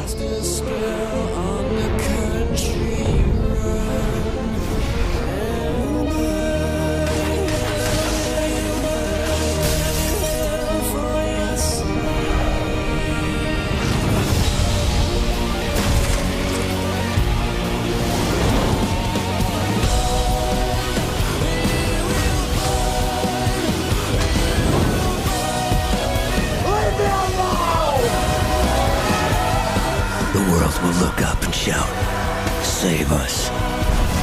And I'll whisper, "No." Hey, what's up, guys? We're back, freshly from our potty breaks and our coffee refills and our whatnots. But yeah, Zoheb, how you doing, bud? I'm good. All right, Colin, you're taking the second half, so people don't really need to listen to my voice as much. But yeah. Well, yeah, basically jumping right back in, we're here in the war room with Nixon and Henry Kissinger and just a bunch of Nixon's nose. Yeah, a bunch of guys who look like they do the purge, but they're just talking about how the Soviets are getting their tanks on the Afghan border. They're talking about what's going to happen if the nukes start flying. And they're saying, yeah, we'll lose the entire half of the eastern seaboard. And most of the Bible Belt and stuff will remain unchained. Mexico will catch the worst of it. Well, that's not so bad, all things considered. It's like, oh, that guy's upbeat. But yeah, basically they go to DEF CON. They're getting their nukes ready. They're going on about Dr. Manhattan has 2 days. After that, our fate is in hands greater than mine. Let's just hope he's on our side. Which is just a small scene, but it's really, I love the scene that we go into with Adrian Veidt sitting around with the captains of industry talking about the oil industry, and you'll dismantle our economy overnight. You're trying to make some kind of free energy for people. Well, free is just another word for socialist. One of them is Lee Iacocca. Yeah, I was reading about that. They put him in there because he was, when you think 80s captains of industry, Zack Snyder was like, I really wanted him in there. He wasn't happy about getting shot in the face, but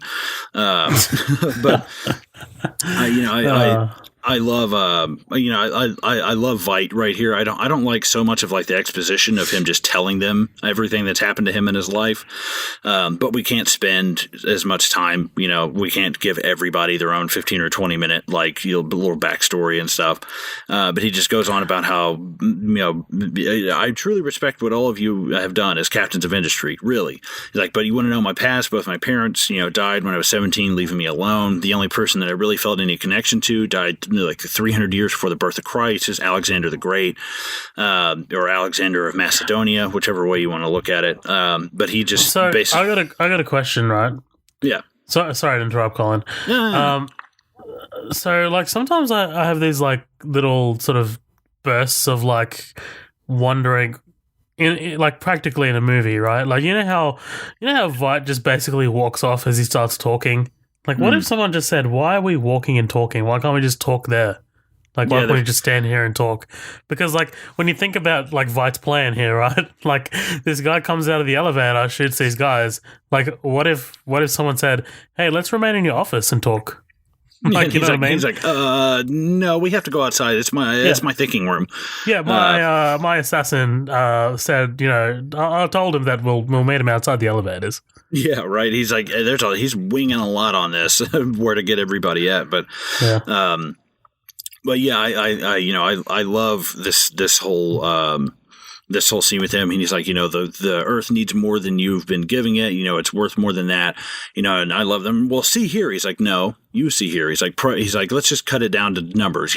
Privately, I'm worth more than all of you. I could buy and sell you 3 times combined. So maybe you should think about that before you make our.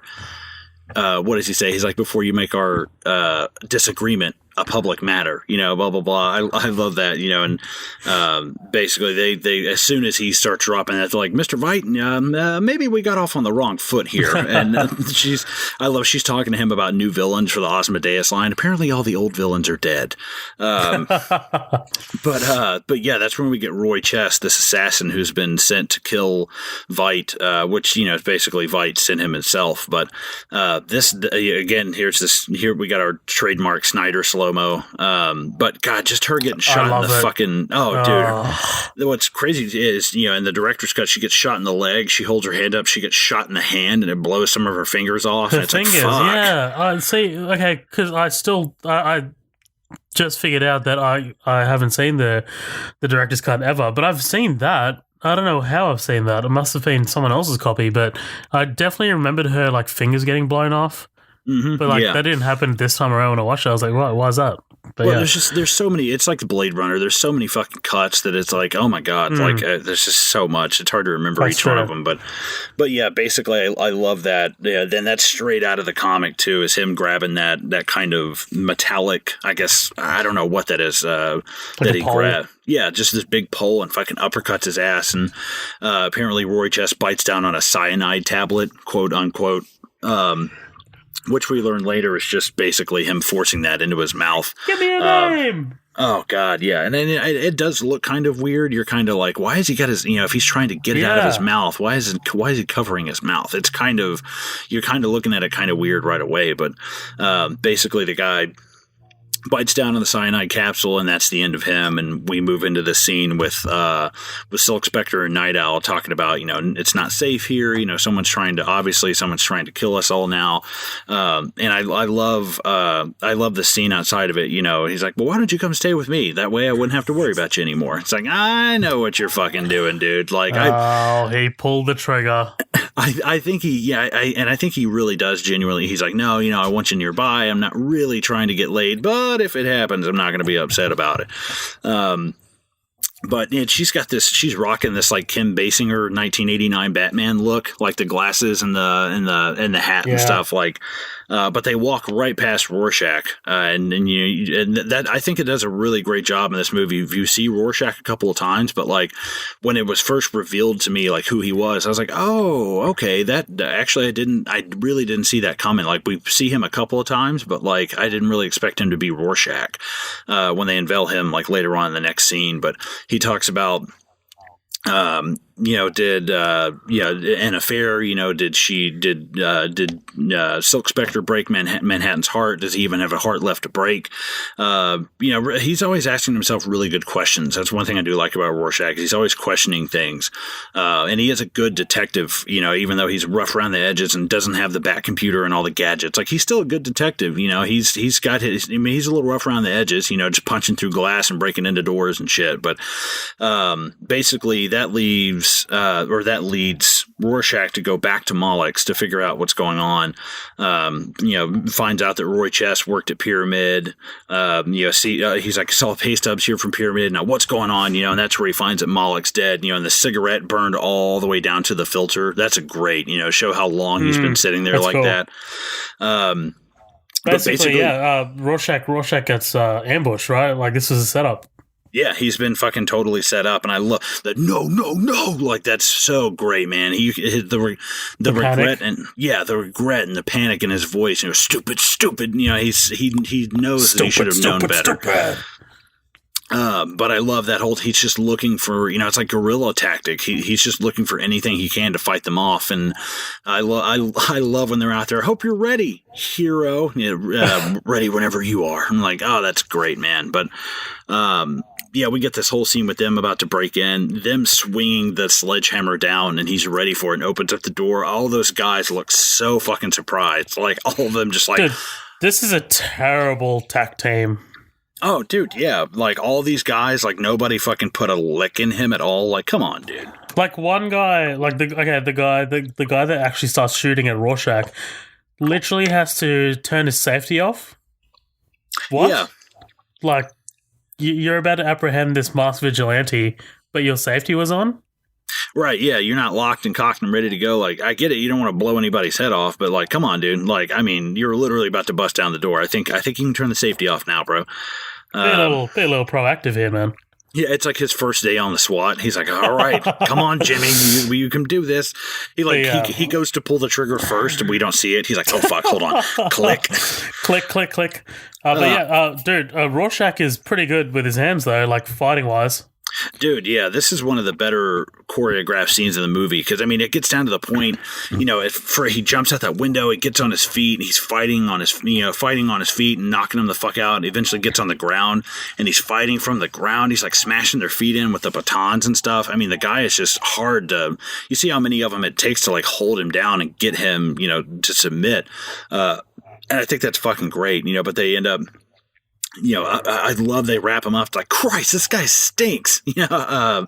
But they pull his mask off, and it's been our homeless character kind of walking, or I don't want to say homeless. Yeah, I don't think. Yeah, Walter, just the guy walked around with the "End is Nigh" sign, which I thought was a really cool reveal. But yeah, basically, Rorschach was apprehended today. His name is Walter Kovacs, a 45-year-old man. And God, he looks so rough, man. Like Jackie Earl Haley. If you ever watch an interview with him, like he's this really nice guy, with like a really high pitched kind of voice, and he seems like such a nice guy, and he's apparently like just a really, really gentle guy in real life. He's really soft spoken, and such a departure for him playing Rorschach. I actually read a little bit about him, and he said he does have a black belt, and I think it's like Kenpo or something like that, some kind of form of martial arts. But he's like, I left all of that at home. I didn't want to bring any of that to the table because that's not what Rorschach would do. Rorschach's just, he's a street fighter. I was like, wow, that's great, because instead of playing off of that knowledge already, he's like, no, that wouldn't apply to this character. I was like, wow, this guy really takes this seriously. And I think a trademark of a really good actor doing it is the voice, and his voice is just great. It's really, really, really good. But yeah, this is where he sits down with the psychiatrist, and he's showing him the Rorschach pictures, and he would tell me, what do you see? And it cuts that dog's head split open, and that was a pretty butterfly. But yeah, all these Rorschach things are just fucked up stuff from his past. Seeing his mom, getting about to get railed by some guy, and she slaps him in the face. I wish I would have had that abortion. And we see the other. That's a healthy thing to say to your child. Yeah, right. Like, oh my God. But all these Rorschach things are just totally, fucked up, awful things from his past. But I love that. He's like, talk to me about Rorschach. Do you think you can do that, Walter? You keep calling me Walter. I don't like that. And he's like, okay. He's like, basically, what is it that you don't like? Or no, he says something. He's like, I don't like you. And like, well, okay. Why don't you like me? You're fat. just straight up. Did we mention that also? Sorry, when the police ripped off his mask, he refers to it as his face. Yeah, give me back my face. Yeah, that's fucking cool. I love that, man. And it's just your fat liberal sensibilities, blah, blah, blah. He's really, maybe Rorschach would have been a Trump supporter. Honest. I don't know. Yeah. he's pretty right winged. I don't know. But yeah, this is where he's like, you want to know, you want to know about Rorschach? I'll tell you about Rorschach. And this is where we get the scene of him. He was younger. He was tracing a girl who was kidnapped named Blair Roach, I think he says her name was. But I was softer on criminals then. I let them live.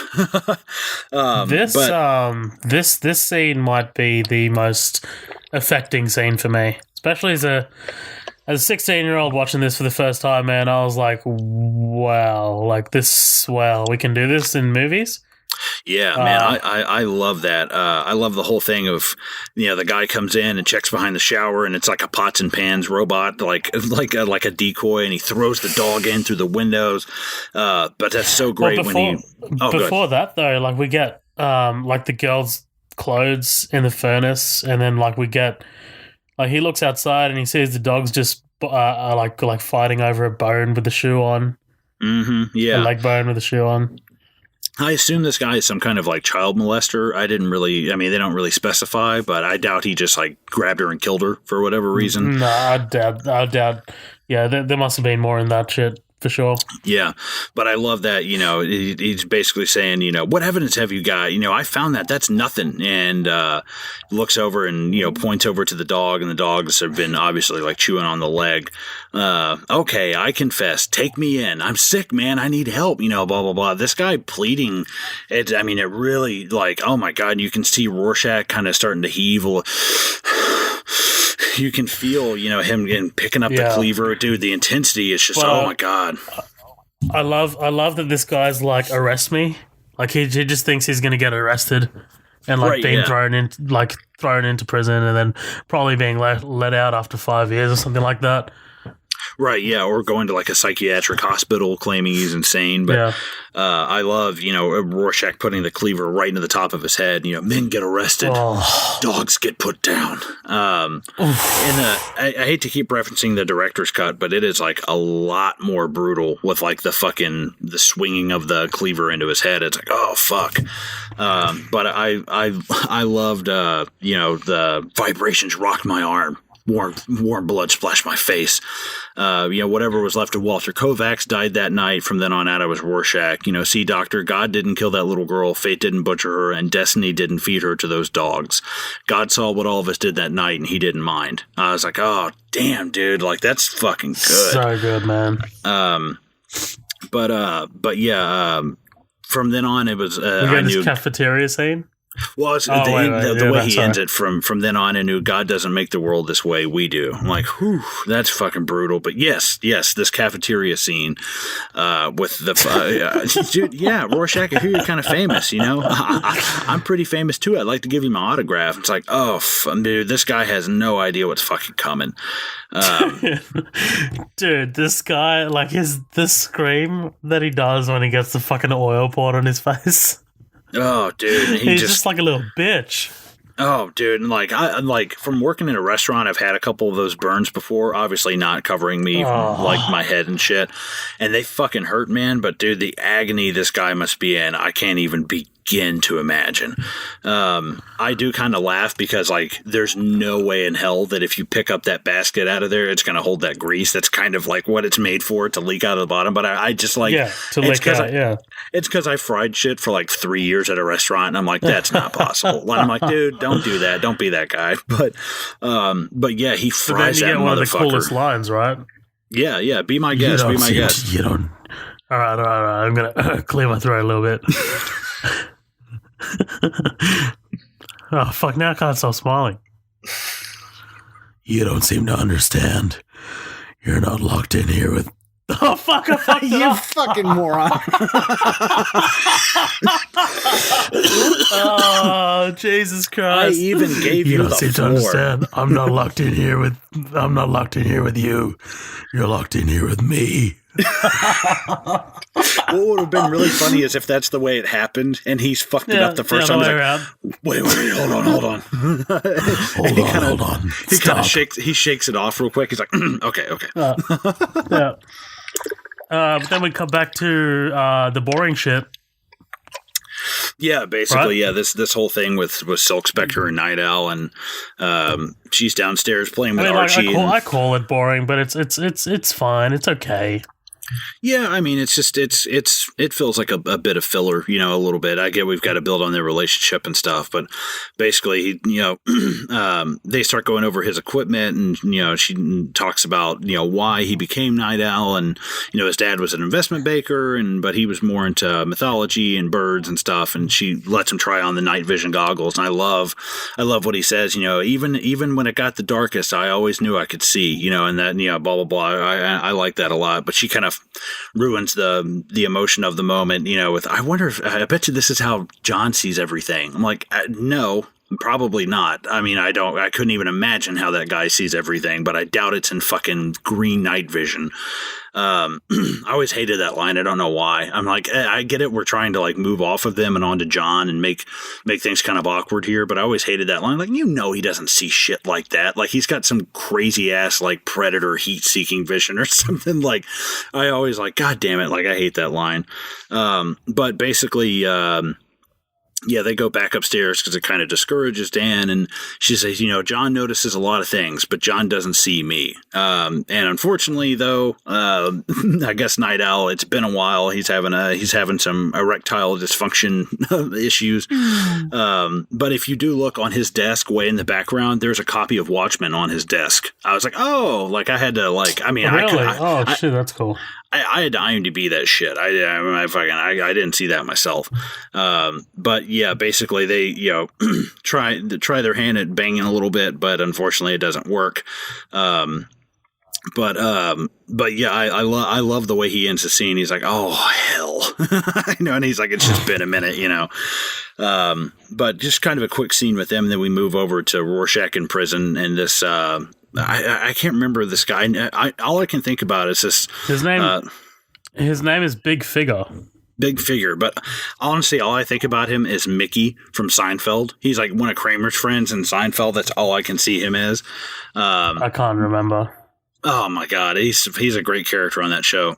But basically, he walks up with his two henchmen and talks about, it's been 15 years since he's been in here.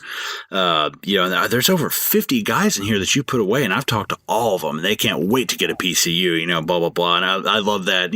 What does he say? He's like Rorschach. He's like, small world.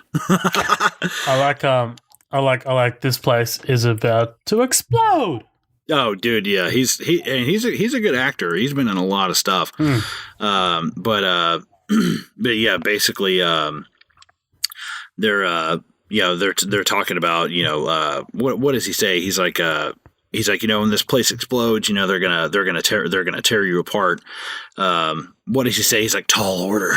I love that shit. Everything's like a pun on size and we come back to this weird dream, right? Yeah, it's super. Really iconic of them like kissing each other as the atomic bomb goes off, and they rip their skin off to have the costumes underneath. Which is, I guess, it's just kind of like it's great imagery, but it can be somewhat confusing at times. Like, what's the symbolism for this? Like, what is this? What does this kind of mean? And there's so many different ways that you can interpret it. It's like, literally as the world is ending, we're still worried about like our costumes and stuff like that, and it's kind of almost vain, like a little bit. That's kind of what I took away from it, but I think there's a lot of different ways that could be interpreted. But we get a nice shot of Patrick Wilson's ass. That was that not that it bothers me, but I'm always like, I wasn't prepared for that. Like, that's kind of startling.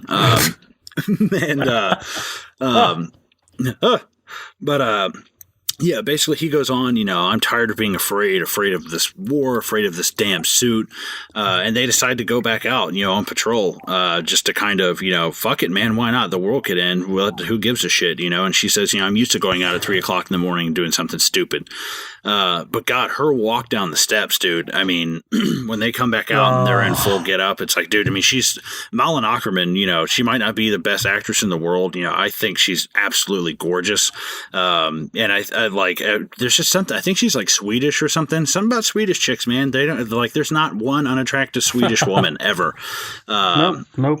But yeah, basically they go on patrol and they find this tenant fire, which thank God it had the super old 1950s wooden water tower on the top, or this whole thing would have been fucked. I was gonna say, man, like I feel like there's always a fire in New York like this happening somewhere, like Spider-Man 1, Spider-Man 2, like Jesus Christ, like we always have to rescue people from this fire, in New York. But yeah, I said that as well, actually. I wrote that in my notes, like, thank God for the fucking water tower, and hey, instead of letting these guys fucking burn to death, let's drown them. Yeah, right. And it's like, it's like they're all locked in that one room, and it fills up really quickly. But yeah, basically they go in, a good shot of her dropping in through the ceiling, and that's really iconic with the film. But this is Snyder's ballpark, yeah. Right, yeah. I hate the shot of her turning back around and running onto the ship as the fire is behind her. I just don't like the way it looks. That's just me personally. I think it's a frame rate thing. I just don't like the way it looks.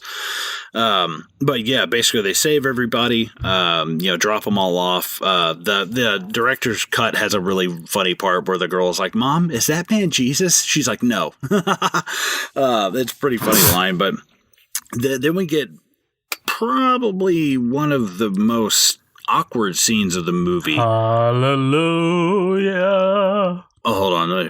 Well, there was a secret chord. No, like, dude, I love that song.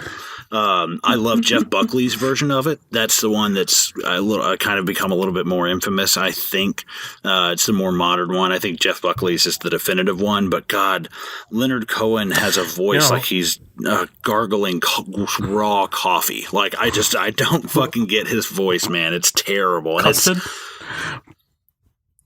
Do what? Like he's gargling custard. Yeah, he's gargling custard the whole time. This scene is just honestly the sound, like the soundtrack might as well be bop bop bop. Yeah, like, right. fucking I've been feeling poor. fine, Yeah. babe. Yeah, seriously. Dude, the scene doesn't bother me. It's just the music, and it's like, really, man, this is weird. That is a really odd choice for like the song right there. But either way, I mean, it's a cool scene that kind of consummate their relationship, because I guess now once you've gone and saved a bunch of people and proved yourself worthy, now you can get it up. Yeah. I don't know. Yeah. Well, yeah, I guess it's a metaphor. Yeah. But we cut back to Rorschach in prison. Sorry, wait, Colin. Just one thing. I think just to expand on going back a little bit, right? Like, I hate to bring up like something from before, but you know that dream, like you said, everyone kind of has their own little sort of interpretations of what's happening in that dream, where they kiss and the atomic bomb's blowing up behind them and shit like that. For me, like, the thing is, like, the ripping off the skin is obviously that's the real them, right? Like, the costumed heroes, that's who they are. And I think that kind of plays into this scene where they're kind of like fucking, because like now they can actually like fuck and like be who they are, because they've done the things that they were meant to do. Like, you know what I mean? It's kind of like with Rorschach, you know, where he's like, you know, give me back my face. You know, it's like, this is who we really are. And once we can kind of like accept that and move past it and re-embrace like who we are, then we can, you know, then we can kind of get other things in order. But I love this. I love the scene with Rorschach and, you know, they're talking, you know, I've been waiting 15 years, you know, blah, blah, blah. And that guy, your thumbs, my pleasure. And God, what is definitely the goriest scene of the movie. Wait. I didn't want to blow past the, come on. Like, he comes and then she hits the fire for Archie. Like, I didn't want to go past that. Oh, dude, that's so. I'm just like, okay, I get it. I'm so sorry. I'm so sorry to take us back to that, but goddamn, like, yeah. It is. Anyway, it's ridiculous, man. Yeah. But yeah, these guys. Is it Top Dollar? Is that what you said his name was? Big Figure. Big Figure. Thank you. Close enough. Yeah. But yeah, basically he gets Lawrence's thumbs, ties his hands up, and I mean, the goriest scene of the whole movie, him sawing through his fucking arms, and Rorschach's face, like he's flinching, but he's not blinking, and the blood just tatting up the side of his face. Like, dude, holy shit! Like, that is fucking brutal. Could they not have sawed around him? I don't really know. I mean, no, because I guess the doors wouldn't have opened. I think that's the only. I don't know. But I mean, you can still cut through the bars. Yeah, that's true. They probably could have just cut around him in some way, but hey, fuck it. They're just like, hey, man, it's a riot. Let's kill a couple more people. I think it might have been like a matter of time for them, actually. Yeah, right. Because the riot, like, because they're wanting to do this during the riot, right? Like, so cutting around him would take more time. I don't know. I don't know. But yeah, this that especially when the second guy charges in and he just slams his head into the toilet and lets the exposed wire electrocute him, and he's like, I love that. He's like just, all these years never disposed of sewage with a toilet before. Simple, really. I love that this whole scene, like, Rorschach does nothing, like literally nothing. He doesn't do anything. Yeah, and he's these just fucking defending bumbling himself, idiots basically. are killing themselves. Yeah, yeah, and he's just like using that stupidity against them. But yeah, I love that. 2-0. And he looks up and Big Figure runs away into the crowd of people. Like, that's so fucking funny. But yeah, after that, that's when Rorschach escapes and gets back to the doctor's office, and where's my face? That's a good scene. Puts the mask on. Tell me, what do you see, Doctor? That's really good.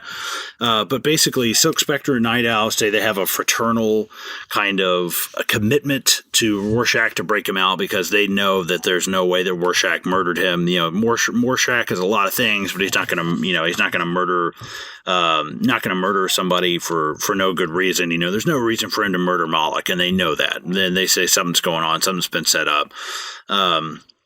So we get the scene of them dropping into the prison. Pretty cool scene. I like it pretty well. This is the fighting that I like. Their fighting is not over the top. They're not punching anybody through a wall. Yeah. Like they're not doing anything super. Yeah, it's not anything superhuman. It's just her and him working their way down that corridor, just fucking people up, which is pretty badass. It's a good scene. It's shot really well. The music's really good too. Yeah, just that great shot of Night Owl jumping up and the camera's behind him as he comes in and kicks someone. I fucking love that. And her floor planning that guy as soon as he runs up, like that's pretty good. But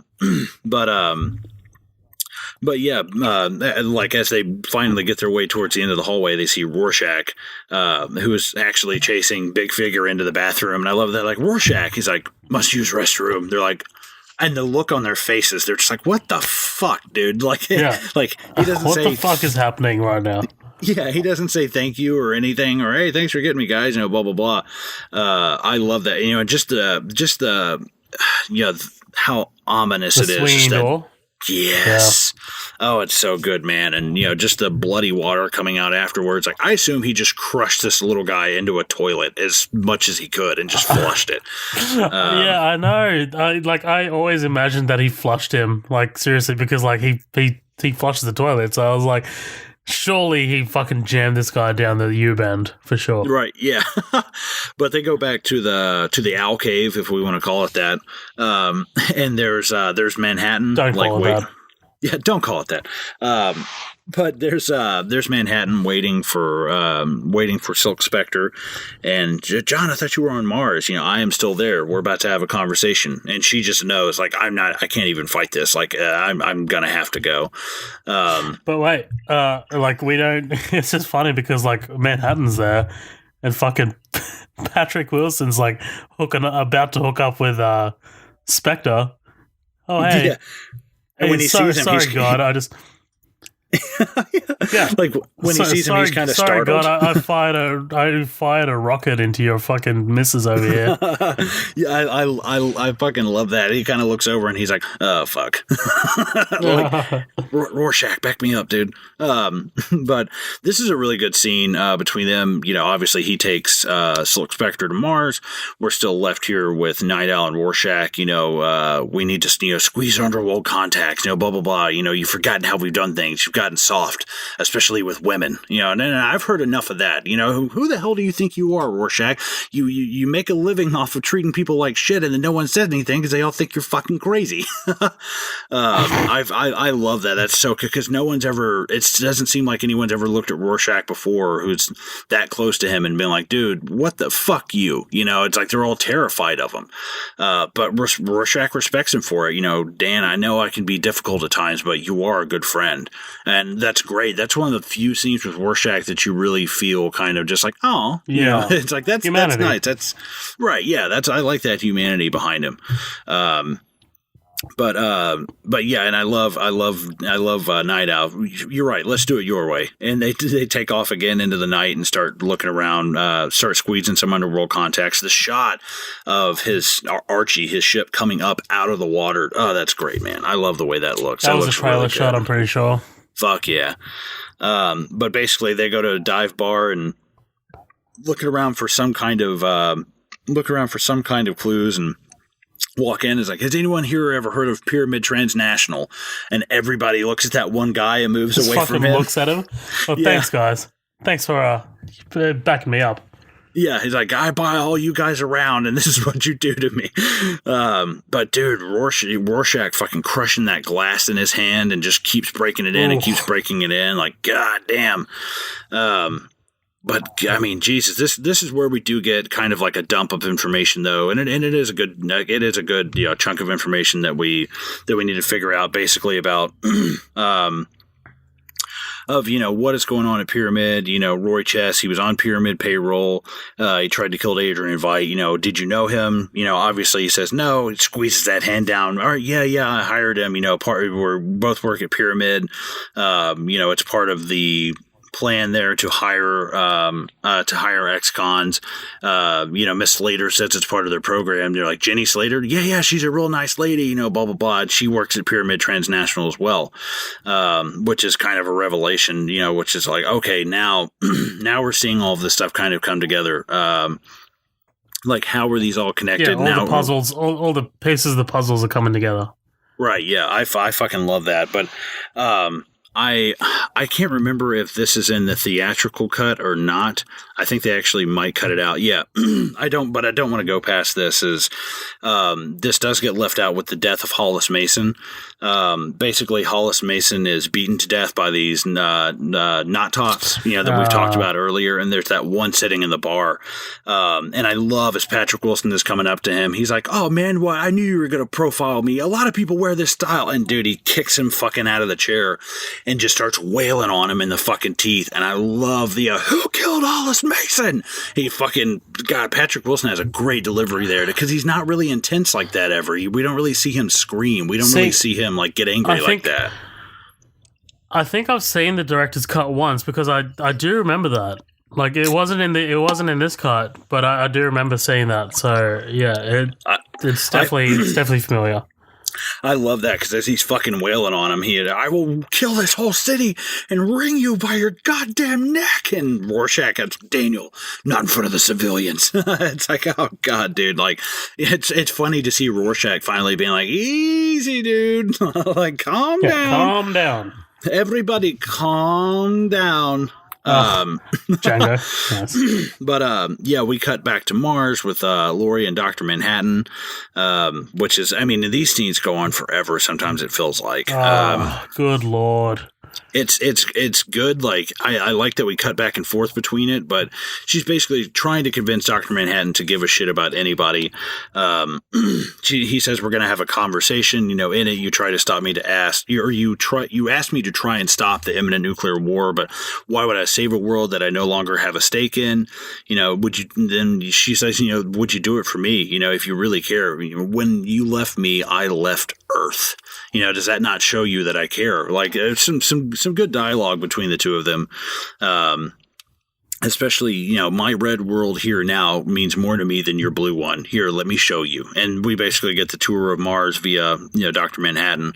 But we cut from Mars, back to the war room where, Nixon is talking about, that's just like a small scene. I don't really think it's anything crazy. I think they just drop down to like another DEF CON, and talk about how, they end up just dropping down to DEF CON 1, but then we cut back over to Rorschach and Night Owl kind of breaking into Vite Industries, going into his files and seeing what's going on. Basically, they figure out that Vite Industries is the parent company of Pyramid Transnational. Right, yeah. And I've seen that was super, super fucking long. But I don't want to go past the one part though of Rorschach where he's talking about where he's talking about, the pharaohs believed the pharaohs believed that their possessions would carry with them into the afterlife, that they could believe that their cadavers would rise and reclaim hearts from golden jars at the end of the world, must currently be holding breath in anticipation. I love that line. But yeah, so Night Owl's just kind of hacking, or hacking, quote unquote, just kind of taking shots in the dark at the password. And that's where, he sees the Ramses II thing, punches in the password and pulls up these different files. Now, did you notice one of the files, what it's called? Did you see it at all? When he brings up the computer screen? What was it? It says boys. It just says boys. Like, I guess it's a catalog of men, like, because they kind of I'm trying to think of the right word, like, allude to the fact that Asmodeus is gay, which, who gives a fuck? I don't really care. It's actually funny in the director's cut. Rorschach talks about that. He's like, Adrian Veidt, world's smartest man, possibly homosexual, must investigate further. Yeah. which is fucking great. But like you said, they wind up finding out that Vite International is the parent company for Pyramid Transnational, and that's where we get this cut to Antarctica with Vite, with all these researchers who have been working on this energy reactor of Dr. Manhattan's, but it's not an energy reactor at all. And basically all of these people have been, I guess, given cyanide or some kind of knockout thing. Not that it really matters, because all of these doctors and all of these people, he basically lights up in an intrinsic field stabilizer. But he does have a couple of good lines here. I definitely like the, our new world will be indebted to your great sacrifice, and it is for this of which I feel ashamed, for you to share such an inadequate reward. And it's like, damn, that's good, dude. Like, it's a bit of monologuing, it's a bit of showboating, but this guy Asmodeus seems like he constantly sits on the steps of grandeur. He's always always talking about greatness and power and world peace, and he's a big picture kind of guy. But unfortunately, he's having to do like moral backflips to get to whatever the fuck he is, to get his morality kind of straight. And I love that he actually has an intrinsic field stabilizer. We haven't seen that outside of I think it's called Gila Flats, is where Manhattan has turned into Manhattan. Gila Flats, yeah. But yeah, we cut back. Rorschach is dropping off his journal at the Frontiersman. Vite's behind everything. I couldn't possibly realize a more dangerous opponent. He's used to say that he was so fast that he could catch a bullet. He could kill both of us out there in the snow. Whether or not I'm alive at the reading of this, just as long as the world is around long enough for you to read this. And that's basically the last entry of his infamous journal that we've been hearing from the whole time. We're moving through this kind of quickly, but quite frankly, it's cutting back and forth between a lot of different scenes, like 2 or 3 different ones until now. And we're kind of starting to consolidate them as we're getting into the last half hour of this. Silk Spectre continues to try to convince Manhattan to help her. John, if you don't help, everyone will die, and the universe will not even notice. In my opinion, the existence of life is a highly overrated phenomenon. Like, damn, dude. Like, he's just getting farther and farther and farther away. Like, but there is something to be. I would be like, yeah, but you are life. Like, you wouldn't exist right now if you had not been human first. Like, don't get too big for your britches, dude. Like, come on.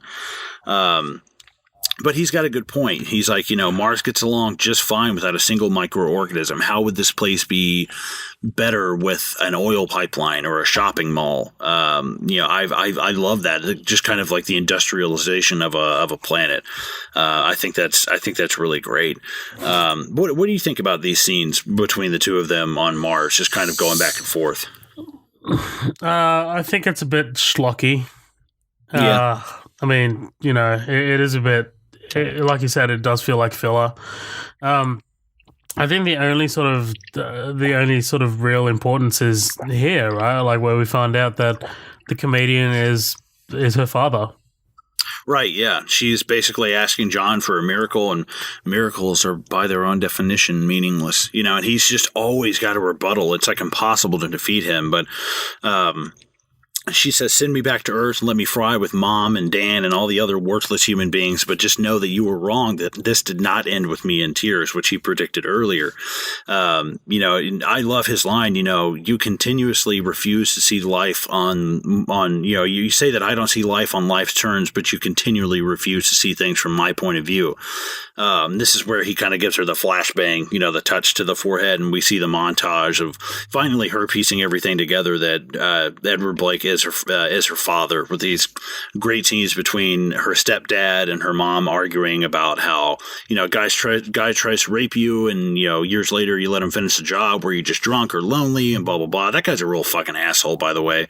I guess whoever becomes like her stepfather, quote unquote. Yeah. But yeah, I love these flashes, really good montages of, and especially the scene where he's talking to Laurie outside of the first Watchmen meeting. And I guess the original Silk Spectre thinks he's trying to pick her up. And I love, he's like, Jesus, can a friend say hello to his old friend's kid?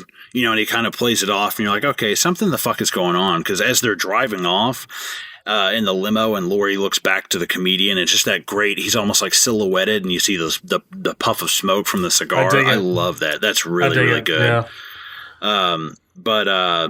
And I love the way this ends. Am I ever going to live this down? And she looks at Laurie, and everything kind of pops back out. But this is really great from Malin Ackerman. I think she does a great job when the realization hits her that the comedian's her father. I think it's one of her strongest, if not the strongest, performance from her, because you can tell it's really visceral. She is. It's a great reaction. It's not over the top, but it's just enough. It suited me just fine. What did you think to her reaction to this? You think it was okay? Like, it was a little. I don't know. I don't know. She doesn't. She is good in these sequences, but she's a little too much. I think. I don't know. Maybe it's like she's been unlikable for the last 2 hours. I think. I don't know. Yeah, I can see that. It's hard to, like, when you start off bad, it's kind of hard to turn it around. But when you start off good and you have a bad scene later on, it's like, I can forgive that. But yeah, I definitely like her reaction to all of this. My life's a big joke. I don't think your life's a joke. Yeah, well, I don't really trust your sense of humor right now. I like that exchange. That's really good. But this is some of I'm just going to say it's the best. It is the best dialogue in the entire film. Him talking about, miracles and admitting that he was wrong about miracles and going into the thermodynamic miracle. That is just, God, his whole speech is fucking just brilliant. Where he goes on about, thermodynamic miracles, events with odds so astronomical of not happening that, they're basically impossible, like seeing air turned into gold. And yet in every human coupling, 100 millions of sperm compete to create life for generation after generation until finally your mother loves a man she has every reason to hate, the comedian, and out of that improbability of chaos, it is only you that emerge. The thermodynamic miracle, like turning air into gold. I was like, God damn, dude. Like, that's fucking great. Like, that is really, really great. Well done. It's really well written, yeah. Yeah, and I mean that's all from the comic. That's all Alan Moore. To distill so specific a form from all that chaos, it's like turning air into gold. I was like, God, that's fucking great, man. I didn't want to mispronounce that or move past it, because that's one of my. Imagine dropping in and saying that to a girl. Panties would fall, dude. Like, I mean, it is such a moist good, as like, shit. Yeah, right. Like, you can drown a baby in that shit. But I love as they're pulling back, and he's like, so I admit that I was wrong. Dry your eyes. Let's go home. And as they're pulling back, it's the smiley face on Mars, which actually is a real thing that's there somehow. They don't really know how it got there. But I do love that that's kind of like historically accurate and fits in with the. Really? Yeah. Sorry, I've got something stuck in my throat. But there's a kind of a smiley face on Mars, and they don't know really where it came from. It's just like that pronounced. I don't think it's that pronounced. I think it's just something that looks kind of like a face. It's like some rocks or something like that. I could be completely wrong, but I'm pretty sure there is some kind of smiley face on Mars, and it's somewhat historically accurate. Like, they're just kind of alluding to the fact that it's Dr. Manhattan that created it. But yeah, basically they end up going back to Earth. But before that, we cut back to Rorschach and Night Owl because they're heading into Antarctica, but not without Archimedes, this ship going through some totally. This is terrifying to me, honestly. Like, your ship falling apart, and you're in the middle of Antarctica, and the engines are freezing up, and Daniel, you're coming in too low. Not to. What he says something. He's like, "Don't wish to interfere with running of ship, but perhaps you should pull up sharply." I love that. That's really great. Because, of course, he's like, I'm trying to fucking pull up, dude. But with great music here, that's where we cue All on the Watchtower with Jimi Hendrix, which is so fucking great. But just this whole scene of them landing, and I love Night Owl. Got the thermal Night Owl gear on as he's switching the flamethrowers over to the engines to help them thaw out. I love. He's like, you need something warmer. Is it fine like this? It's just, God, the guy never complains. He doesn't bitch about anything, about Rorschach. He could fucking care less. It's like below and freezing there. And he's just got some kind of like fedora and like a pea coat on. It's fucking crazy. But what do you think about this whole, I guess they call it Karnak. What do you think about this whole fortress in Antarctica? See, this is the part where I was like, it's a little much. I don't know why. I think we've seen so much kind of like science fiction in this movie so far. I don't know why this kind of temple in Antarctica is like a thing for me. Mm-hmm. Like it's I was just like, oh yeah, okay, I can deal without it. It's less what happens. It's less about the temple, but more about what happens here. Like I don't like how we get into Veidt's kind of monologuing, and I just kind of shut off a little bit. I will respectfully disagree when we get to that point. But I love as they're breaking in, he's like, Adrian, Adrian wouldn't hurt anybody. For God's sakes, the guy's a vegetarian. Hitler was a vegetarian. I love that rebuttal to it. Yeah, you're squeamish. Leave him to me. I'm like, damn, Rorschach is fucking direct, dude. But basically, they try to get the jump on him as he's watching 20 million TVs at the same time. He's actually watching some pretty cool shit. There's Rambo First Blood Part 2. There's Mad Max. There's a lot of shit up there that he's watching. There's some fucking good-ass movies. But like I said, they try to get the jump on him, and it totally does not work. I love that the one weapon that Night Owl tries to use, as Rorschach goes in for the jump, he misses, he throws the chair at Night Owl. Night Owl ends up like cutting the thing in half with that like laser beam gun. But he of course, Adrian immediately destroys it. But yeah, this is where, like you said, we're talking about, he starts getting into all of this like showboating of, giving up his like master plan, and, which is, I mean, how many times do we see this in comic book movies and stuff? But there is a twist to this that I actually really love. It's, he's going into this whole spiel about how he murdered the comedian. Nixon had the comedian keeping tabs on him, and he found out first, and that's, why he had to die. And of course, him cracking to Moloch, that's why Moloch had to die. The whole thing, he generated Manhattan's exile, just through his profile, spent $2 billion on tachyon research to block his vision of the future, but says that, he read John like a book, and even the slightest facial twitches of John, he could tell, and he could see that he was basically sobbing and that he was in some kind of pain. He purposely gave people cancer. Right, yeah, dude, and he fucking gave, and how long did that take, though? Like, years? Like, how long were you doing this? Like, how many people got cancer that weren't a part of anybody who was around Dr. Manhattan? Like, how many people got cancer in this fucking place? Like, it's crazy. This is where, he talks about giving Roy Chess the cyanide pill, setting up Rorschach, and, killing Moloch. But this is another thing that gets me, and he just keeps kicking their asses as they keep coming back. And flooring Night Owl and kicking Rorschach into that fucking column. Like, oh, dude, I can feel that when he slams into it. But this is something we talked about. We didn't get too crazy into it. But as they start fighting again, there's Night Owl, and we're supposed to make the world a better place. That's what I'm trying to do by, human extinction, mass genocide, blah, blah, blah, and start swinging on him. How do they know what he's doing? How do they know that he's about to set off these bombs? Like, that's what I don't understand. Like, I get it that they start figuring out that he's up to something, and that he killed the comedian, and he's setting up all of this stuff.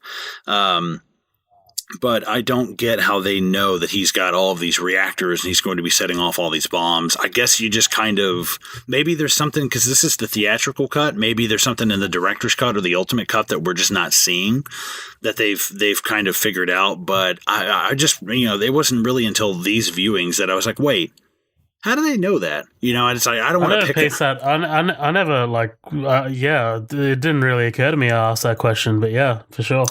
Yeah, like, I don't want to spend, like, too terribly much time on it because it's not super important. I mean, they're going to figure it out regardless because the motherfucker's standing right there in front of them giving out his whole plan.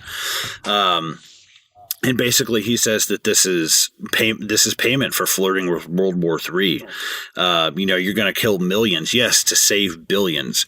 And I love that. We're not going to let you do that. Do that?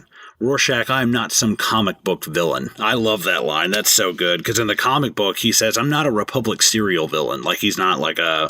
it's so good. There's a lot of stuff. But this is where I'm talking about. I don't mind the showboating, and I don't mind the whole... exposition and giving away my master stroke, because he's like, he even says, do you think I would sit here and tell you all of this if you could affect the outcome in the slightest possibility?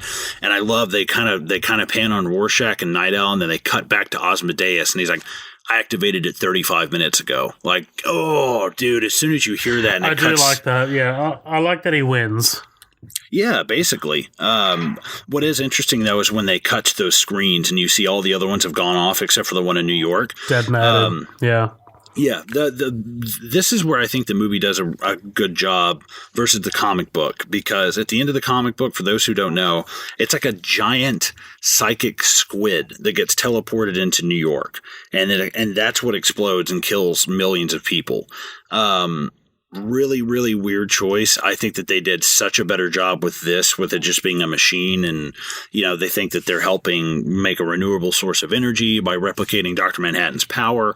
I thought this was a way better improvement over the graphic novel, and it's like, it's the only thing I will say that it really has over the graphic novel, is the ending and how they decided to change that a little bit. But if you look on the screen, what's funny is the acronym for the bomb is SQUID.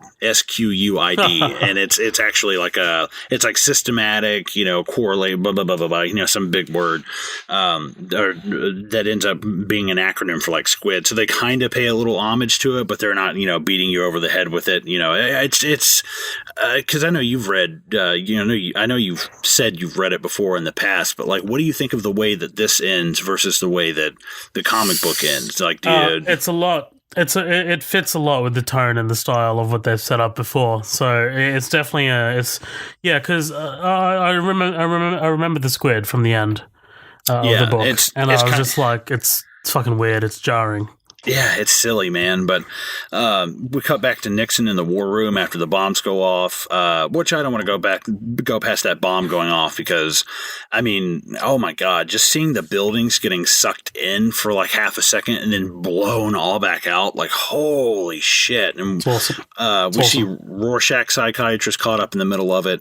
I mean, oh my God. And just the image of the newspaper guy and that young man kind of embracing each other as they lift up off the ground is such a great shot, straight out of the comic book. It's beautiful, beautiful artwork.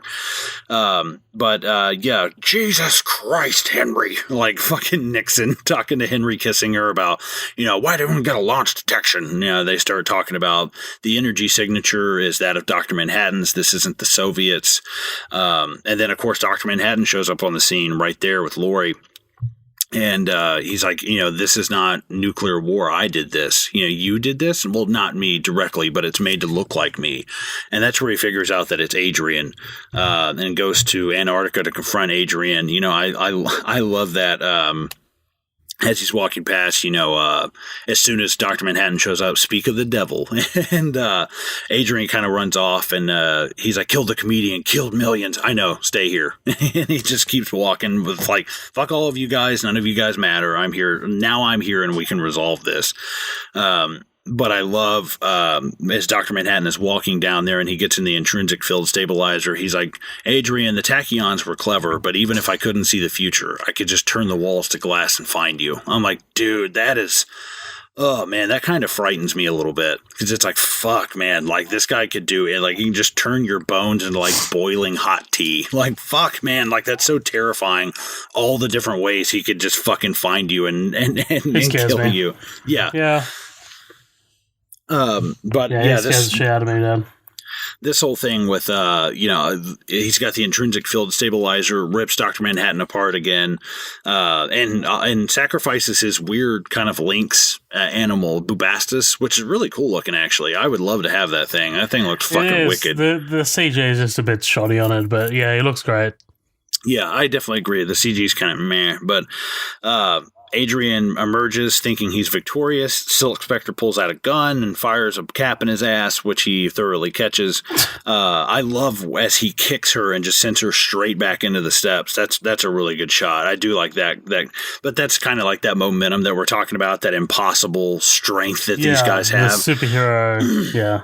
Right, but I can look past it. It's like, okay, I've made it this far. But I love this whole scene, especially with Night Owl. If you've heard her, Dan, shut up. He's like, my new world requires less obvious acts of heroism. I'm like, that's great, man. I do like a lot of what Veidt is saying, because he is kind of like, dude, the way we've done things is not working anymore. He's like, we're going to have to do something new and something different.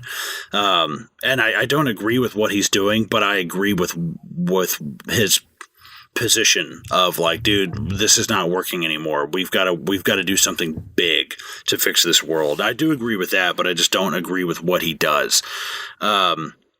But of course, Dr. Manhattan reemerges. Adrian, I'm very disappointed. That's really great. I love that. It felt very like Ghostbusters 2 when they bust through the top of that thing. Yeah, I love that. But especially the line, reassembling myself was the first thing I learned. And this is really important, and I don't want to blow past this, because he says, it didn't kill Osterman. What makes you think it would kill me? And he's like, he is so far removed from who he quote unquote is. Like, I'm not John Osterman anymore. Like, I haven't been that person in decades.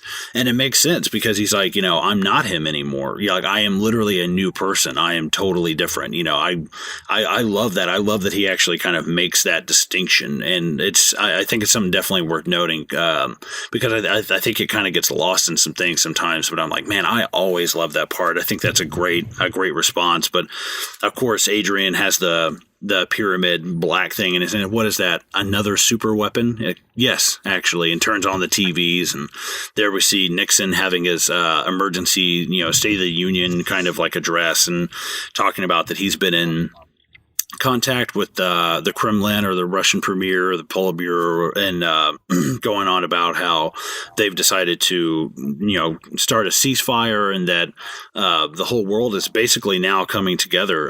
Two superpowers retreating from war, is what Adrian says. I've saved the Earth from hell.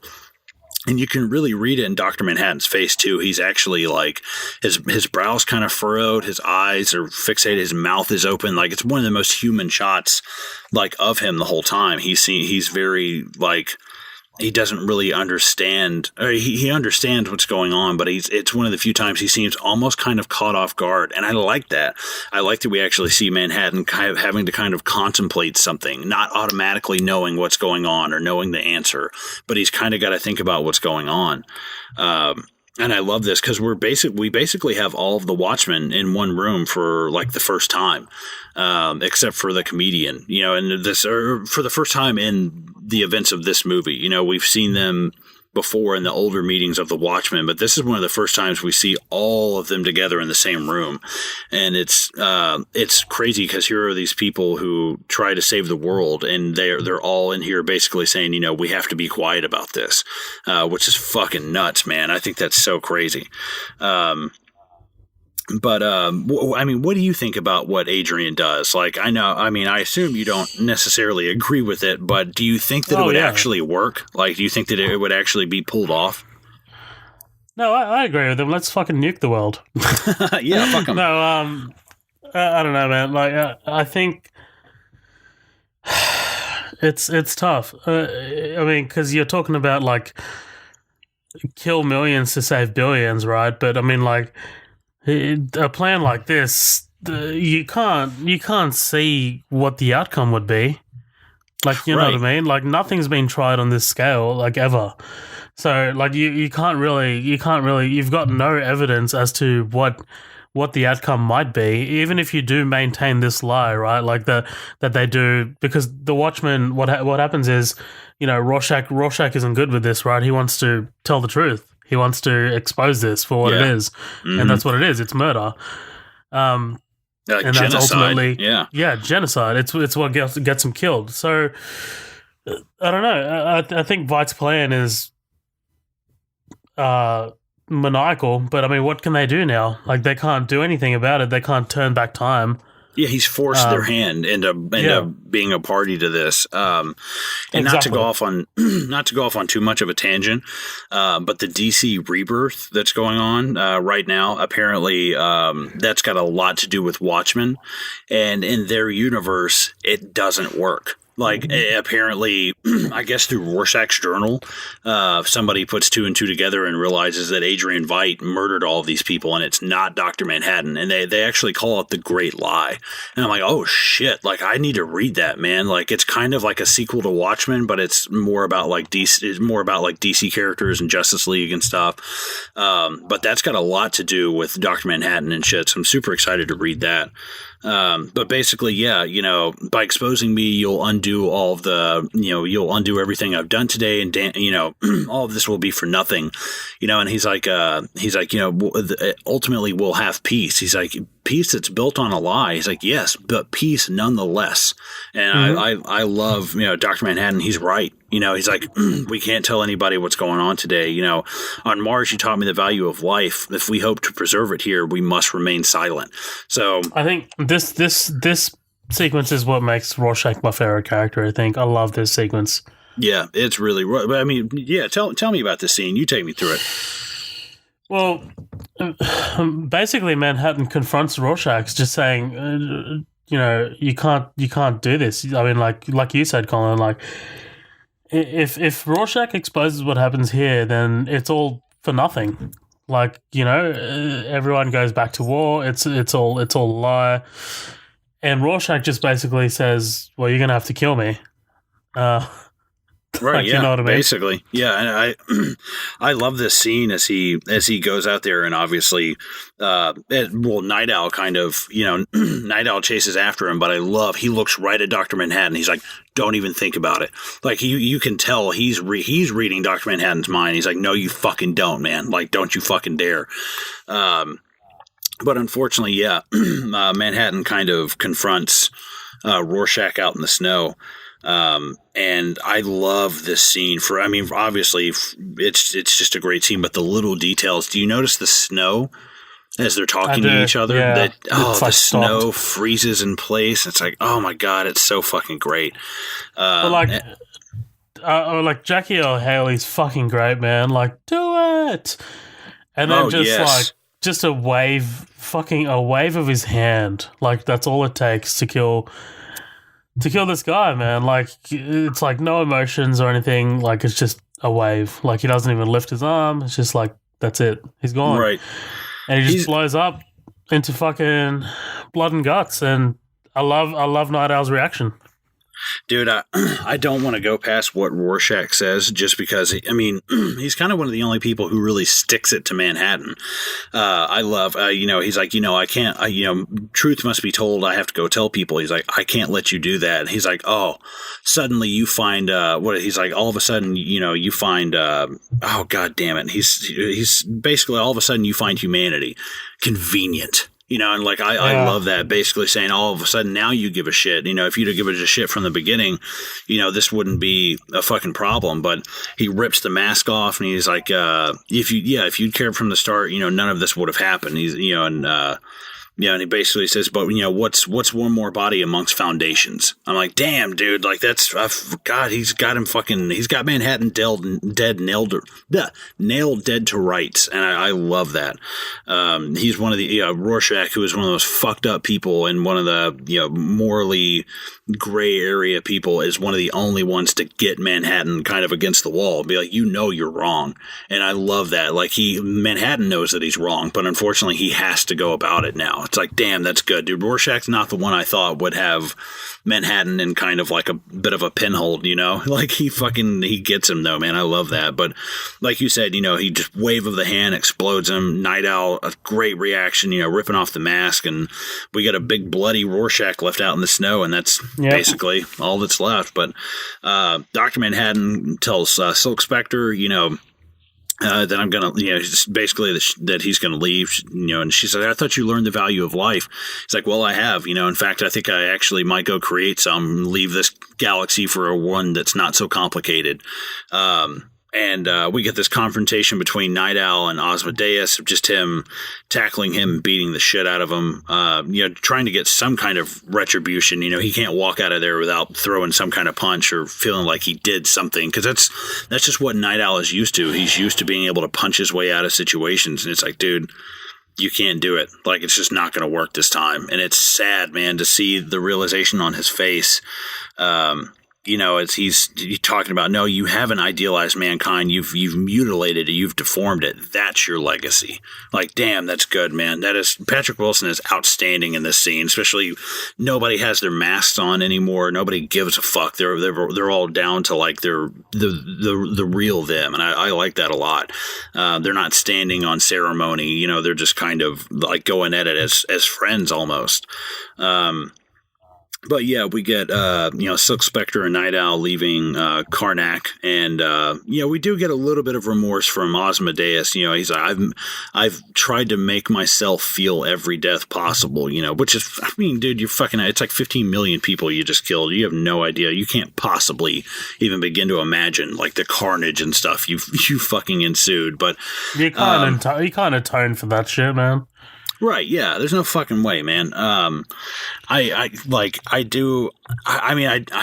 agree with his philosophy of like, you know, the enemy of my enemy is my friend. You know, it's kind of like when you have a fire, you start a bigger fire next to it and it sucks away the oxygen. Like, I do kind of understand that, but not, obviously not. If he's so worried about the universe and worried about, you know, everyone nuking each other, why doesn't he just set off the bombs, then blame himself and then go into hiding? Like, why does he have to do Manhattan? It's like, no, you want to have your cake and eat it too, and it doesn't work that way. Like, you want to keep your hands clean and fix the world, and it doesn't work that way. And I would have liked to have seen somebody bring that point up to him, like, you could do this and not blame John, but you don't want to do that. I think I've always, if I were in that room, I would have been like, you little bitch. Like, that's what you're fucking doing. But yeah, we're back on Earth. You know, I don't know if this is months later or sometime later in the future, but we've got Night Owl and the two Silk Spectres, and the two Silk Spectres kind of have a good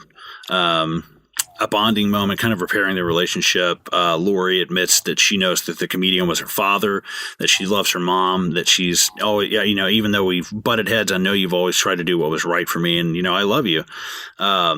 And I love this, you know, Night Owl shows up and Carlo Gugino slaps him on the ass, walks away, pounds a fucking martini in the background, kind of away from everyone. But yeah, this is, I mean, I gotta say, this is absolutely one of my favorite lines from the entire comic book. I believe that it said right here, you know, where he's like, you know, so how do you think it's all, you think it was all worth it in the end? She's like, John would say nothing ever ends. I love that line, because to him, nothing ever ends. It's always past, present, and future simultaneously. And I like that they slid this line in here, because in the comic book, that is actually the last thing that Veidt says to Manhattan. He's like, John, I did the right. He's like, John, I did the right. Yeah. He's like, I did the right thing, didn't I, John? He's like, in the end, I did the right thing. And he's like, nothing ever ends, Adrian. Nothing ever ends. I'm like, God, that's so good. And it's the last thing Manhattan says before he disappears. But we see them kind of like rebuilding the world. We've got a bunch of, you know, the Veidt blimps, and you know, we see a little bit of the destruction. But yeah, that's when our very last scene, we cut over to is it the Frontier? Yeah, the Frontiersman. I thought it was the New Frontiersman. But basically, we're at the place where Rorschach has dropped off his journal. The editor is, everybody's singing songs of Kumbaya and talking about world and peace and shit. And he's like, what are we going to write about? And he was like, well, Ronald Reagan says he's going to run in 88. And he's like, we're not going to print that crap here. That's so great because he's totally fucking president in the real world in 1986. What's funny in the comic book, it's not Ronald Reagan. They talk about running for president. It's Robert Redford. I was like, oh, that's fucking funny. But basically the editor's like, the young man's like, I can just pull something from the crank file. He's like, the crank file. Do whatever you want. Take some initiative around here. And that's where he finds Rorschach's journal. Tonight, a comedian died in New York. And then we get fucking Desolation Row by My Chemical Romance. One of my favorite bands, actually. Back in year 7, I was all about that shit. Oh, man, they're a good band. They were a great band. But either way, yeah, that's fucking Watchmen, man. That's the end of it. That's it. Yeah, all 2 hours and 48 minutes of it. But yeah, I'm super excited to have this one in the bag now. I've been a big fan of this movie for a long time. Big fan of the comic book. I know they've done a couple of prequels, the Before Watchmen's. Those have nothing to do with Alan Moore or Dave Gibbons, but they are actually some decent stories. I've read a couple of them, especially the one with Dr. Manhattan of the Before Watchmen. I highly suggest anybody read that because it's really, really, really good. And I'm really excited for them to be putting this out on HBO now. They're going to be doing the television show about it. I don't know how that's going to go. I think David they said Goyer. Is it David Goyer? I believe so. Oh, word. I know it's got fucking Don Knotts from Nash Bridges and Django and Miami Vice. I'm like, okay, I'm kind of curious as to how they're going to do it. I don't know if they're going to modernize it or not. I hope they don't. It's just because the era of things, it's the Cold War. That's why everything clicks and the tone of everything works really well. But I'm definitely, if I don't have the HBO channel I need to watch it, I'm going to order it just to watch Watchmen. You can bet your ass on that. But I love this movie. I definitely own it. I actually got rid of my $5 copy the other day because I got the fucking Watchmen Ultimate Cut now. Like I said, which we are doing the giveaway for. We're going to be picking a winner. What? Monday, you say? Probably Monday. So I'll probably drop the episode on Monday, Australia. So probably tomorrow. Okay, word. Yeah. Yeah, so that sounds good. We'll be picking a winner, and we've had a few people enter so far. So that's going to be pretty interesting. Just first time we've been doing it. If it goes well, I hope it's something that we keep doing in the future.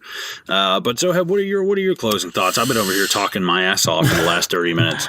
Oh, that's all right, man. I actually, it's kind of a good thing that you did because when we started this episode, I had a pounding headache, and I still kind of do. So I do appreciate you kind of taking it over a little bit. But dude, I fucking love this movie. I find myself revisiting this movie quite a bit. Just mostly because of the visual style over anything else. The story itself is, it's okay, it's fine, it's a good story. But I lately, this time around, I kind of really liked it because of the alternate history elements. That's really one of the big things that stuck out this time for me. But yeah, man, it's definitely good. It's a good movie. It doesn't deserve to get the shit. It doesn't deserve to get shit on like it does. And yeah, it's fucking fantastic. By the way, the Watchmen TV show, it's created by Damon Lindelof, who did Lost. Yeah, so he's creating that. And also it's starring the guy who's going to be the villain in Aquaman, which is cool. But yeah. Okay, word. Yeah, what do you think about Watchmen? Give me your closing thoughts. I think that as far as superhero stories go, as far as superhero films, Dark Knight is the best comic book film of all time, in my opinion. I think it's hard to debate that a lot. I agree. I think it's great, but I would say that Watchmen is definitely, as a film, in the top 3. But as far as a story, like comic book, it's the best comic book of all time, in my opinion, from what I've read. You know, I haven't read, obviously, every single comic book on the face of the earth, but goddamn, I love that story. It's brilliant, and it takes, now, because we've had talks about Marvel fatigue and, oh my God, just seeing the same story over and over and over again. These guys came up with this story in the early 80s where, we've had this comic book, our 3-act structure, and our hero gets the girl and rides off in the sunset. We've had that going on for 50 years. And these guys were kind of some of the first ones to take that and flip it on its head and give that a downbeat kind of ending. And nowadays we see that a lot more in stuff. We see where, bad guys, look at the end of Infinity War. It's like we see that a lot of movies, but these guys were doing this shit back in the day before anybody ever saw that coming. I think that Alan Moore, as difficult as a man as he seems like, his difficulties are equal in his genius with a lot of stuff. We're talking about a guy who, did V for Vendetta, League of Extraordinary Gentlemen, Swamp Thing, Watchmen. The guy is a fucking fantastic writer, and actually doesn't draw shit. All of Watchmen was drawn by Dave Gibbons, and I think colored by him as well, with a few additional people. I do have just a little bitty bit of trivia. What did you think the budget was for this? About 150 mil. I think it's like 120 or 130. Oh. But it only made 180 million back internationally. Or I think that, I believe its opening weekend, it made about $55 million in the U.S. So it ended up making its money back and a little bit more, but not by much. It is a hard R-rated movie, and it is a pretty niche movie, I think. Oh yeah, for sure. There was something funny that I read that they were trying to. They've been trying to make this since the late 80s. It was going to be directed by Terry Gilliam, and he was like, dude, there's no way. This needs to be a 5-part miniseries. A 5-part, 5-hour miniseries at the cost of $1 million per page, because CGI hadn't been made yet. This was in the late 80s. Michael Bay was considered as a director in 2003. In 2004, the rights had been sold to Paramount, where Paul Greengrass planned a loose adaptation set in the present day. Warner Brothers soon reacquired the rights for Darren Aronofsky, who also wanted a present-day setting, replacing Vietnam with Iraq and terrorism. But uncomfortable with that, Warner hired Zack Snyder of 300 fame. Casting rumors over the years included... I had to clear my throat for this. Sigourney Weaver, John Hurt, Robin Williams, Doug Hutchinson, Daniel Craig, Simon Pegg, Glenn Hansard, Sean Penn, Arnold Schwarzenegger, Dolph Lundgren, Keanu Reeves, Tommy Lee Jones, Gary Busey, Ron Perlman, Thomas Jane, Richard Gere, Kevin Costner, John Cusack, Joaquin Phoenix, Nathan Fillion, Jamie Lee Curtis, Hilary Swank, Jessica Biel, Hilary Duff, Tom Cruise, and Jude Law. Jesus Christ. Yeah, this is the crazy part. Killing me. In the finished film, Jackie Earle Haley is the only one of the 7 primary cast members who was even in the film industry when the movie was first attempted. Wow. They went through so many people trying to do it. It's like, oh my God, that's fucking nuts, man. But all in all, just my closing thoughts. Like I said, I love the fuck out of this. I think Watchmen is one of the best stories of all time. I think this movie has some problems, some kind of plot hole sometimes. Again, I can't really figure out how the fuck they knew what Asmodeus was going to do. There's some weak parts, especially with, I honestly think with Night Owl and like Silk Spectre, comedian Rorschach and Manhattan shine. They are like the all-stars of this movie. But the movie ends up making such a better ending out of the comic book that I think that, the fact that they sealed it at the 11th hour and did such a better job at the ending really speaks to something on their end. The fact that, right at the end of the film, they didn't try to cram some giant squid in there and shit the bed. So I'm thankful for that. But I'm kind of sad that we've already done this because I love this movie so much, and I love Watchmen a lot, and I think that I still don't think that this movie has gotten its day in the sun. I know I say that a lot, but it's really it deserves a lot better of a reputation than it gets. It's definitely I want to say it's Zack Snyder's best movie. I like it more than 300 and definitely more than Batman versus Superman. I'll agree with you with that one. Yeah, for Okay. sure.